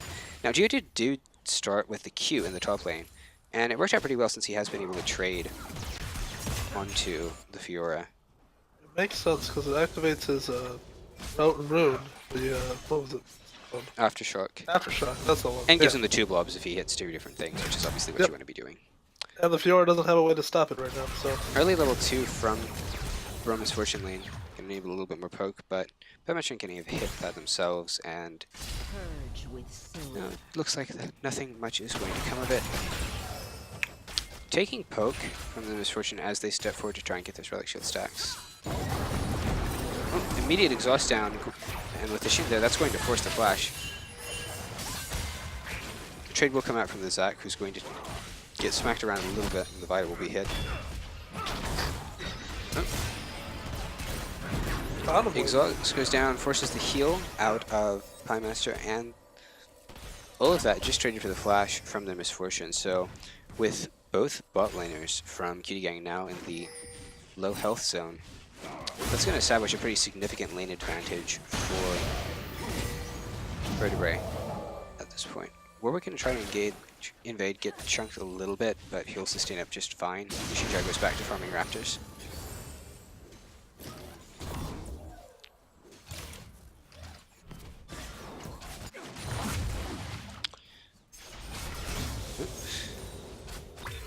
With the Janna and the Relic Shield, it looks like they are going to be healing back up. Still have a little bit of potions left, but that's some chunk damage going down as well. Those Misfortune Qs are going to start to hurt. Let's actually check in real quick. He's still level 3. Check in a moment. I'm interested to see if he goes for the standard route of maxing E for just for the Harris with the Comet, or whether he decides to go for an extra point in Q early, depending on, if he's confident that he can actually use that to bully out the lane. Meanwhile, top lane, Cutie taking a little bit of damage. No, there's a Warwick in the bush. There's a kind of going to get engaged upon and chomped. He's going to set up his Qs. He's going to knock up. Oh, flashes over the wall, but it's not enough. Warwick and the Fury are going to go in, but you can't tower dive a Zac, especially not when he has passive up. That's a teleport from the Orianna to the top lane, maybe to shove this in. I'm not sure if they're going to try to dive him, since he has no way out, or just collapse onto Vertebrae, who really isn't going to be able to do much here on the side, given that he's still looking to roam up with no mana. Mid lane in a fairly balanced state, though. Actually going to push slowly towards Cutie Gang, so bit of action in the top lane. First blood picked up for the Warwick, but beyond that, not much going on. Checking back in the bot lane. Misfortune has gone and put a second point in the queue, so she's going to be looking to get that poke through instead of just going for the damage over time with the E. Always been a fan. I as well. Ooh, that poke onto the Janna right there. It's just so strong. Yeah, if you know how to land the bounces, it just feels like it's objectively higher DPS, and especially in a lane that you're already winning pretty hard. It's a wise choice. Started with the longsword refillable too, so obviously confident in their ability to win the early game of the lane.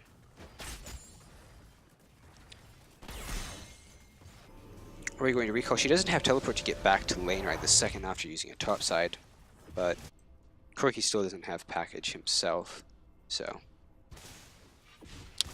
In the top lane we see that Cutie has picked up an early Bramble Vest to try and help with the healing from the Fury where she pokes the vitals. But he's actually not too far behind in CS, only 2, despite the fact that she's been putting in bit of a misclick from the Fury right there, using the stopwatch. The bait. Perhaps so. Puts a lot of damage down onto the Zac though, regardless.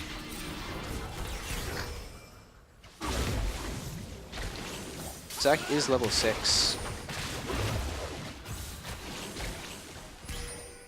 Trading going on, but there's not necessarily a lot of kill pressure yet on either side. Now, if Zac can land a good E into ult and get the Furor under the turret, he might be able to do something. But parry goes through. Going to trade a little bit. He is going to ult and then go forward onto it, but not much there. Blazonhawk has dropped a ward onto the red buff, so he has an idea that X33 is on it, and he has vision of him. But X33 is wisely going to pull it away from the bush to try and avoid it being stolen. Both junglers do have smite up, but despite the fact that X33 smites a bit early, he is not going to get it stolen from him. Blazonhawk going to be satisfied with taking the vision and getting out. Exhaust goes down, Har puts a lot of damage out, but Corki's actually forced to flash as well on the backside of that trade, scared of the shockwave. Meanwhile, bot lane almost procs the Brom stacks onto Pinemaster, but not quite enough. Ban from Dota is out of mana in this lane. Look at it as well. They have not yet recalled. Actually, none of the bot lane has. So she's going to help secure vision on Tribush and push them in. Warwick's topside right this second, invading onto his red. So he's giving that up for a chance to maybe do something on the bot lane. But with the proper bot lane out of mana, he's just going to go and hunt around in bot side jungle, find that it's all been taken, and a bit unlucky there as X33 is going to get to hard farm on the top side with his early Tiamat. Cutie decides to stay for a second there and cancels his recall. Not sure if he knows that X33 is there. Dashes forward onto the wave. Saw the wall. Oh, didn't seem to matter. The Warwick doesn't opt to go in. Maybe he's scared that there is support coming up for him. And Corki did roam towards the top side and has package, so maybe that's definitely something paying attention to. Either way, nothing comes of that aggressive E forward in the top lane. The Zac still staying fairly even in CS, despite being into a lane that isn't necessarily his best matchup, I would imagine. Oh, can't say it would be. 4 members of Vertebrae have group outside to try and pick up this early Inferno trade, and Vertebrae still farming on the blue buff. He's actually taking the second blue for himself instead of giving it to the Ori. Not that the Ori actually needs it right this second, but extra CDR and such never hurts. Yeah, Ori's pretty high up in the mid lane right now, CS-wise. Yeah, this is true. Generally, then again, Blazonhawk did go for taking the blue buff for himself as well, so, it's a thing. But yes, as you said, mana seems to be a huge problem for Corki right now. yeah, 30 CS up in the mid lane does, amount to fairly significant. If we tab over to gold, you can see he has about a 400 lead for himself. Top lane obviously has more, about 600 for himself, and then jungle is up 1100 because the Xinjiao just has not been able to farm nearly as much. You see that both of them have their Skirmisher Saber finished, but then Warwick has a Sheen and a Tiamat on top of it, so that's the biggest goal differential. You do see overall about 2.5k, 2.7k up for Cutie Gang at the moment. Xinjiao walking bot lane, he does have his ult. Warwick's gonna run into him and ult immediately over the walls. There is vision. Ooh, well done. That's going to be painful. Bot lane's still out of mana here, and they are going to have to fleece this because they're flash forward from the Janna to try and land this low, but just gonna get the flash out of the misfortune as well. Good run from the Warwick, knowing that the Xinjiao was there, despite them not having vision and river, and then moving to punish it. He is going to invade up into the bot side jungle of Vertebrae and the Benders, but there aren't going to be any camps up for him to take, so he's just going to have to be satisfied with walking back out.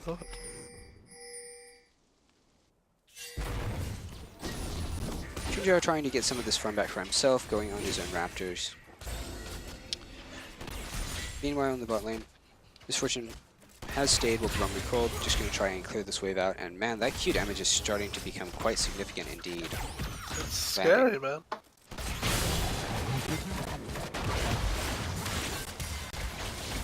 Misfortune, Zac flashes forward, but the Q timing had run out. Going to walk towards him. Flash into passive. Blazonhawk's W does not quite find him, and it looks like Fiora is going to be able to escape with just that sliver of health. Flash is traded in the top lane, and Zac loses his passive, but nothing more comes of that trade. Warwick back in bot side river, chasing up towards the Corki, who he has his Bloodhound on. Ori's recalled though. Not sure how effective it's going to be. Does follow the Warwick all the way under tower, and he is going to be able to take him out. Maybe it was a good idea to ban that Warwick from him. Yeah, using that Q to follow on the Valk forward from the Corki to get away. Not going to be Vertebrae's lucky day today with that matchup. Definitely knows what he's doing. Ult's burned from the bot lane. Both teleports are going to come in, but they're also going to be cancelled as the fight sort of fizzles out. Bromalt and Misfortune not connecting with anyone. Pymaster going to walk away with his life for now.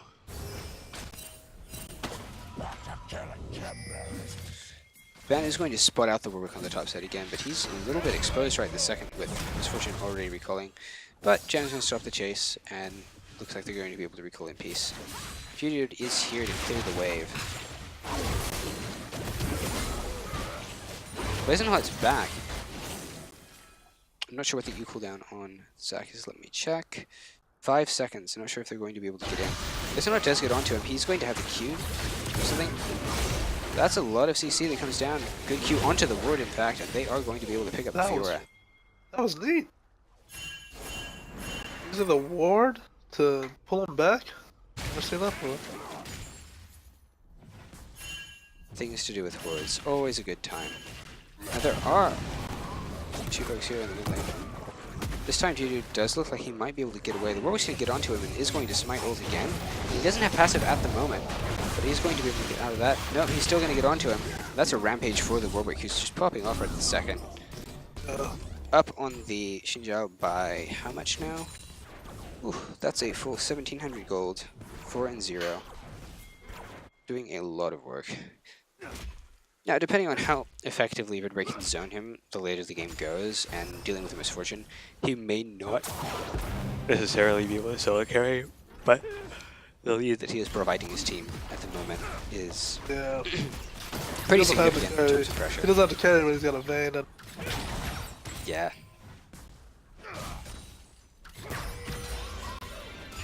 That being said, the Vayne is gonna need kills. Just keep up. Well, then again, she's doing fine with CS, and nothing's happening bottom lane. This is true.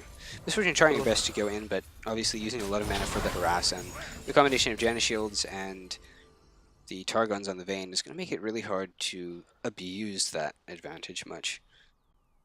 Perhaps regrettably, because it feels like you should be rewarded slightly more for, you know, poking well, but...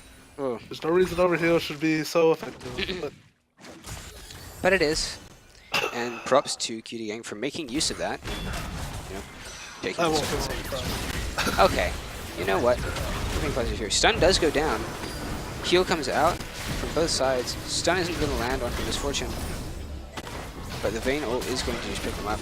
And with the Ori here as well, looks like that switch is going to be an easy 2 kills picked up for Cutie Gang. This game is looking more and more serious as things go on. They are rotating out. Warwick's already started the Ocean Drake, and Xinjiao is going to have a very hard time getting in there to contest, particularly seeing as he's 2 levels down on the Warwick still. Been going to work on the spot tower and not going to get it yet by any means, but certainly going to chunk it a bit. We're now up to a 5.5 gold lead from the side of Cutie Gang. Where we're going to go onto this blue buff and steal it away from both Vertebrae and Blazonheart. Vertebrae runs over just a little bit late.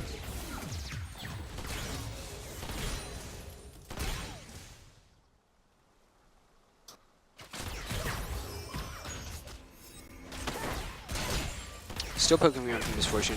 Brom lands a Q, but the Warwick's already here. They don't end up proccing the stun fully. Flash away from Munir as X33 does actually follow. However, they aren't going to be able to make use of the fact that he unintentionally went all the way under turret. Jano comes down to interrupt stuff. They are going to get the Warwick and shut him down. Back. Knockup comes down onto the Vayne, and she's going to fall as well. Good counter, gang. Yep. Fiora did have teleport available, but apparently just used the flash in top lane. Have to go back and see what's up with that. People recalling across the board. Vertebrae heads back to base just as soon as Harder on the Oriana gets back there, and this looks like it's going to be a race to first tower. Now, the mid lane one is almost entirely down with the wave clear that Oriana is able to provide. It looks like she might be able to, but no. The bot lane for Vertebrae Banners is going to pick up the first tower just moments before the mid lane one goes down. And considering the deficit they're at, this is a really good trade for them. Going to close the gold gap to only about 3.7k. Cutie honestly holding his own very well in this lane. Only a few CS down, and he's about to catch this whole wave as well. Bear's going to have a hard time diving him with the amount of resistances he's had and the passive still available. Oriana is here. Warwick goes over the wall onto Corki. Corki's already backed out. Feared flashes out of the way, and his team is going to arrive just in time to prevent him from getting taken down. Oriana is going to chunk Misfortune very low, but Luke Geminer is not phased and keeps walking forward. It's a 4v5 here on the top side of the map. Zach just trying to clear the wave and prep. Maybe this is a proper lane swap. Maybe they're just coming to give backup. Hard to tell so far. Lots of things down as the blast. As the Scryer's Bloom spots out all the wards that were dropped there. Zach can recall. Corgi gonna recall. Looks like the bot lane is going to stay top for Vertebrae in the finish for now. Bane getting some lane time in the bot lane may actually be able to take down this turret, but Zach has decided that he's going to spend his teleport to get down there, and I think Pymaster would do well to avoid walking into Zach. Never underestimate the damage that a tank can do. It is going to ult him in, but it's not going to do much. Meanwhile, top side, Ori's here. Shockwave is back off cooldown. Misfortune is just going to be chased down by the Fiora. Shinja ult comes out, but the Ori's ult's going to pull him back in, even though it nullifies the damage. He's going to go down as well. Batman continues to run, but he doesn't have anything to jump to yet. He's going to exhaust, but Warwick's going to W. That's a lot of slows coming in, and the Warwick ult is going to lock him down long enough for him to be taken out as well. Corki trying to trade damage onto the mid lane turret. As everybody's doing that. Still trying to take the spot lane turret. Is going to be able to get it. Zach might not want to take this fight now, since Vayne can chase him down with the ult here fairly effectively. They are going to be able to get the mid lane turret, but Corki may die to the Warwick as a result, or are you going to go around the other side? He's in the middle of enemy territory with 3 people collapsing on him from multiple directions. Zach forced to flash and head out on the back end of that, although Vayne does trade ult for it. Is he going to get executed? Close. That Tiamat just at the right moment to secure the kill has got to feel bad. Well played though by X33 to secure the kill. This Warwick is now 6-1-0 and a hell of a long way up on his opponent. 2,000 ahead of Blazing Hot on the Xinjiao. Not going to be able to pick up Rift Herald this game as it despawns just in time. Baron's coming very shortly.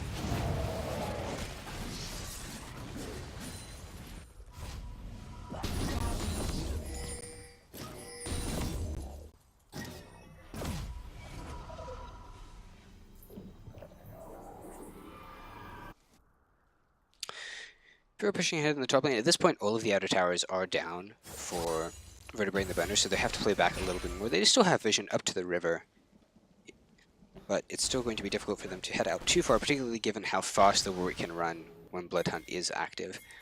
So a ping go down from Blazing Hot towards Baron. He's going to try to get some vision there with his trinket. Regrouping up. 3 strong in the mid lane. They have gotten the turret down there, so there's only 1 staying on top, and honestly, the difference in map pressure isn't too significant at this point, except for the roaming potential of the Warwick.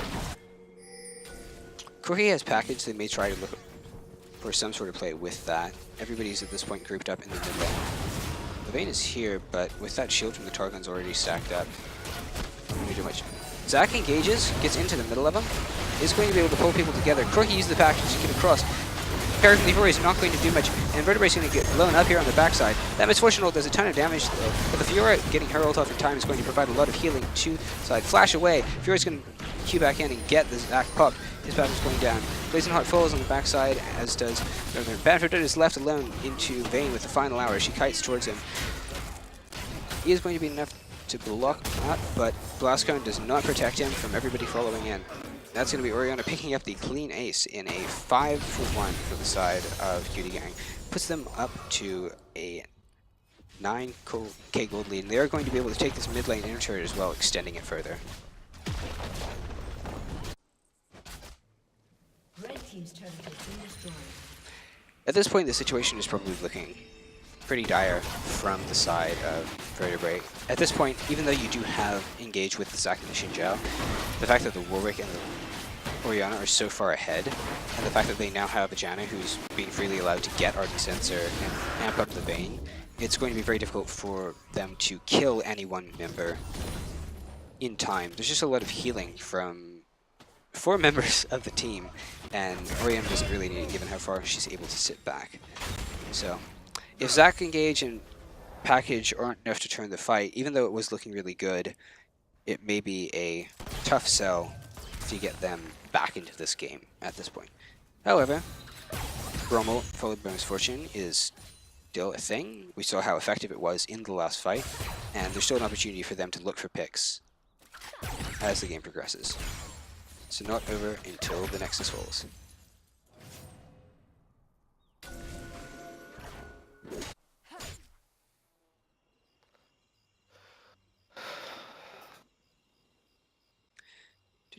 Identical vision score from supports. 43 on the Xin Zhao. Defensive vision is spread out pretty well for Vertebrae. At this point, they also have a Trinket Ward all the way deep into the jungle, so they have some idea of where people might be and aren't going to get collapsed on from unforeseen angles. The question is how well they can deal with the collapse even when they know it's coming. Zac charging up, may look to go onto the Vayne here. Goes forward, forces the flash over the wall. That is going to be a Misfortune used preemptively, maybe expecting the catch to succeed, so they won't have that for a little bit. But good attempt. That's the sort of pick they need to be looking for if they want to get back into this. Fiora, meanwhile, is just pushing away on the top lane tower, and with the Cleaver and Team completed, that's going to be a lot of damage. Cutie doing well enough, and the Fiora is going to have a hard time getting through him, even though she is able to trade a lot of damage back onto him when he committed. Bolt comes down, but he is going to push out. Warwick's here, and Zac does not currently have his passive, so he's just going to be chased down and whacked. Fiora's going to die under tower here, and the Warwick is going to go deep into the full team, but with the Vayne having some tremendous crits coming out, he's just going to save there. Blazonheart tries to eat the Vayne to get out, flashes away. QSS and... Wait, that's not a QSS. Where do you get the buff from? Red team's turret has been destroyed. It was the... That looks like a QSS. You have the boost speed from the Energize effect. That might do it. Not sure. Anyway. Yeah, I saw the QSS too. Blazonheart's dead. Where's the pity? Looks like there's going to be 2 inhib turrets falling at this point, as well as the corresponding inhibitors.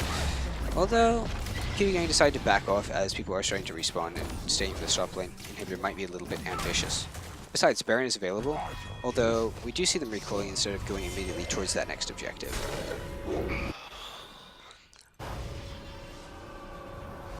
With Double Ocean Drake already on the map, or sorry, for them, they can stay on the map and look towards securing the Baron instead of necessarily recoiling there, because it does give Band and Blazonheart maybe some time to go in and drop some wards of their own. However, at this point, playing it safe isn't necessarily a bad idea, given the engage potential of the Zac, and the fact that they have 2 lanes of super minions pushing, which will need to be answered. No, still 1. Top lane inhib is up. I am tired. I apologize. I am making factual inaccuracies. Okay. Warwick does clear some of the vision around the Baron, and it looks like they may want to go onto it soon, although they might like a pick of sorts first. Judy gonna get caught by the Vayne on the side here, and he's forced to flash out and use the blast gun. He is going to escape, but that's going to reduce a lot of pressure from them to not have that engagement available. In the mid lane, we see everyone going forward onto the Orianna, who's just going to subvert herself in. Xin Zhao is going to fall. Brom is caught out a little bit forward, and Vayne on the backside is shredding through the back as well.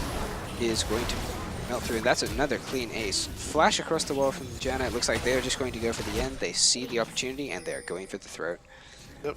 Vayne's still in final hour, going to do a bunch of damage. Warwick uses E, tanks up these towers. And with everybody grouped up, this looks like this is going to be much more clean and convincing. Game 3 victory for Cutie Gang. Trolling in Game 2 aside, and team of support out of the way. Much better draft, and a convincing finish to the series. GG.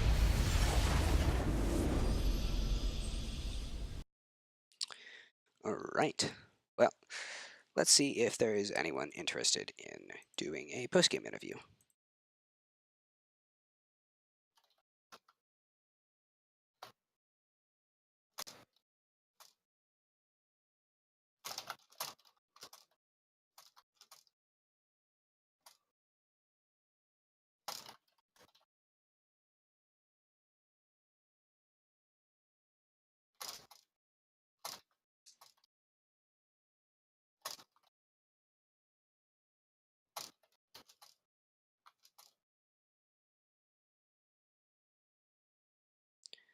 All right. Ta-da.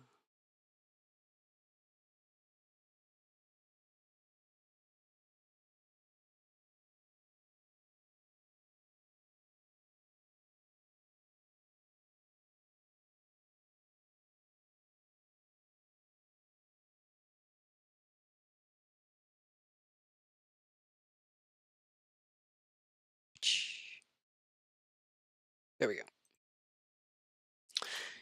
Stream title fixed. All right, let's see if anyone responds. Can more than one of us come? I don't really have any voice is shut. questions, so No questions? I don't Do it. have any. Doesn't have to be but- super long anyway. True. I'm just Uh, saying I don't have any. If you got stuff, go right ahead. yeah, well, you can ask about the second game. I don't want to ask about the second game. That was just kind of rude. That's fair. All right. Too many memes, JPEG. All right.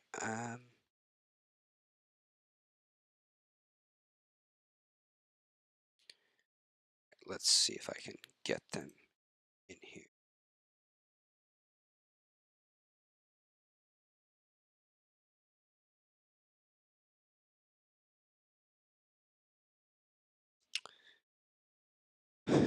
Sit tight, everyone. Have a Oh, whoa. Oh, Hello. greetings. Whoa, Kenny. Hello. hello. Hello? You Hi. there? Aroo.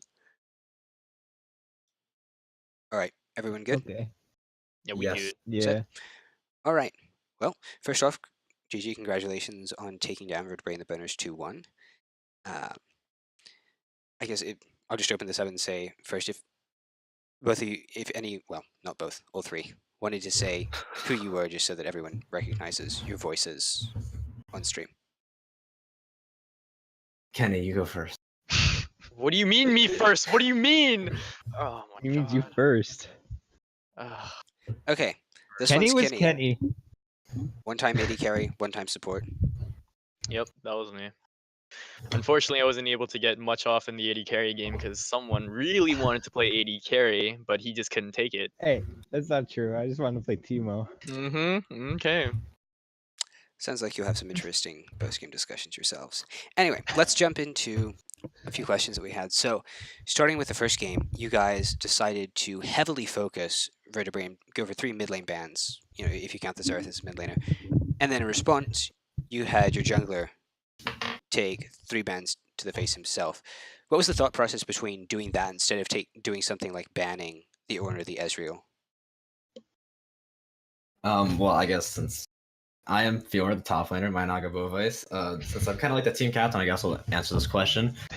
When we looked at their OP.GGs and kind of broke down their team, we didn't really feel like there was any threats other than like really the mid lane. Like we felt mid lane was their strongest point of the game, and then if we could shut down their mid lane, even if our other lanes were like shaky or did okay, then we would be able to like capitalize and push the rest of the game forward and win. All right. So actually, speaking about the mid lane strategy, if we want to jump forward to the second game real quick, you guys did use the fully validly Lee and then the AP Gragas to shut down Vertebrae's Vel'Koz pretty hard in the early game. So that wasn't necessarily enough on its own to propel the game forward. So was that a strategy that you were comfortable with or had planned going into that? And then Yeah, we really wanted to capitalize on the early game, hence the intentions behind our picks.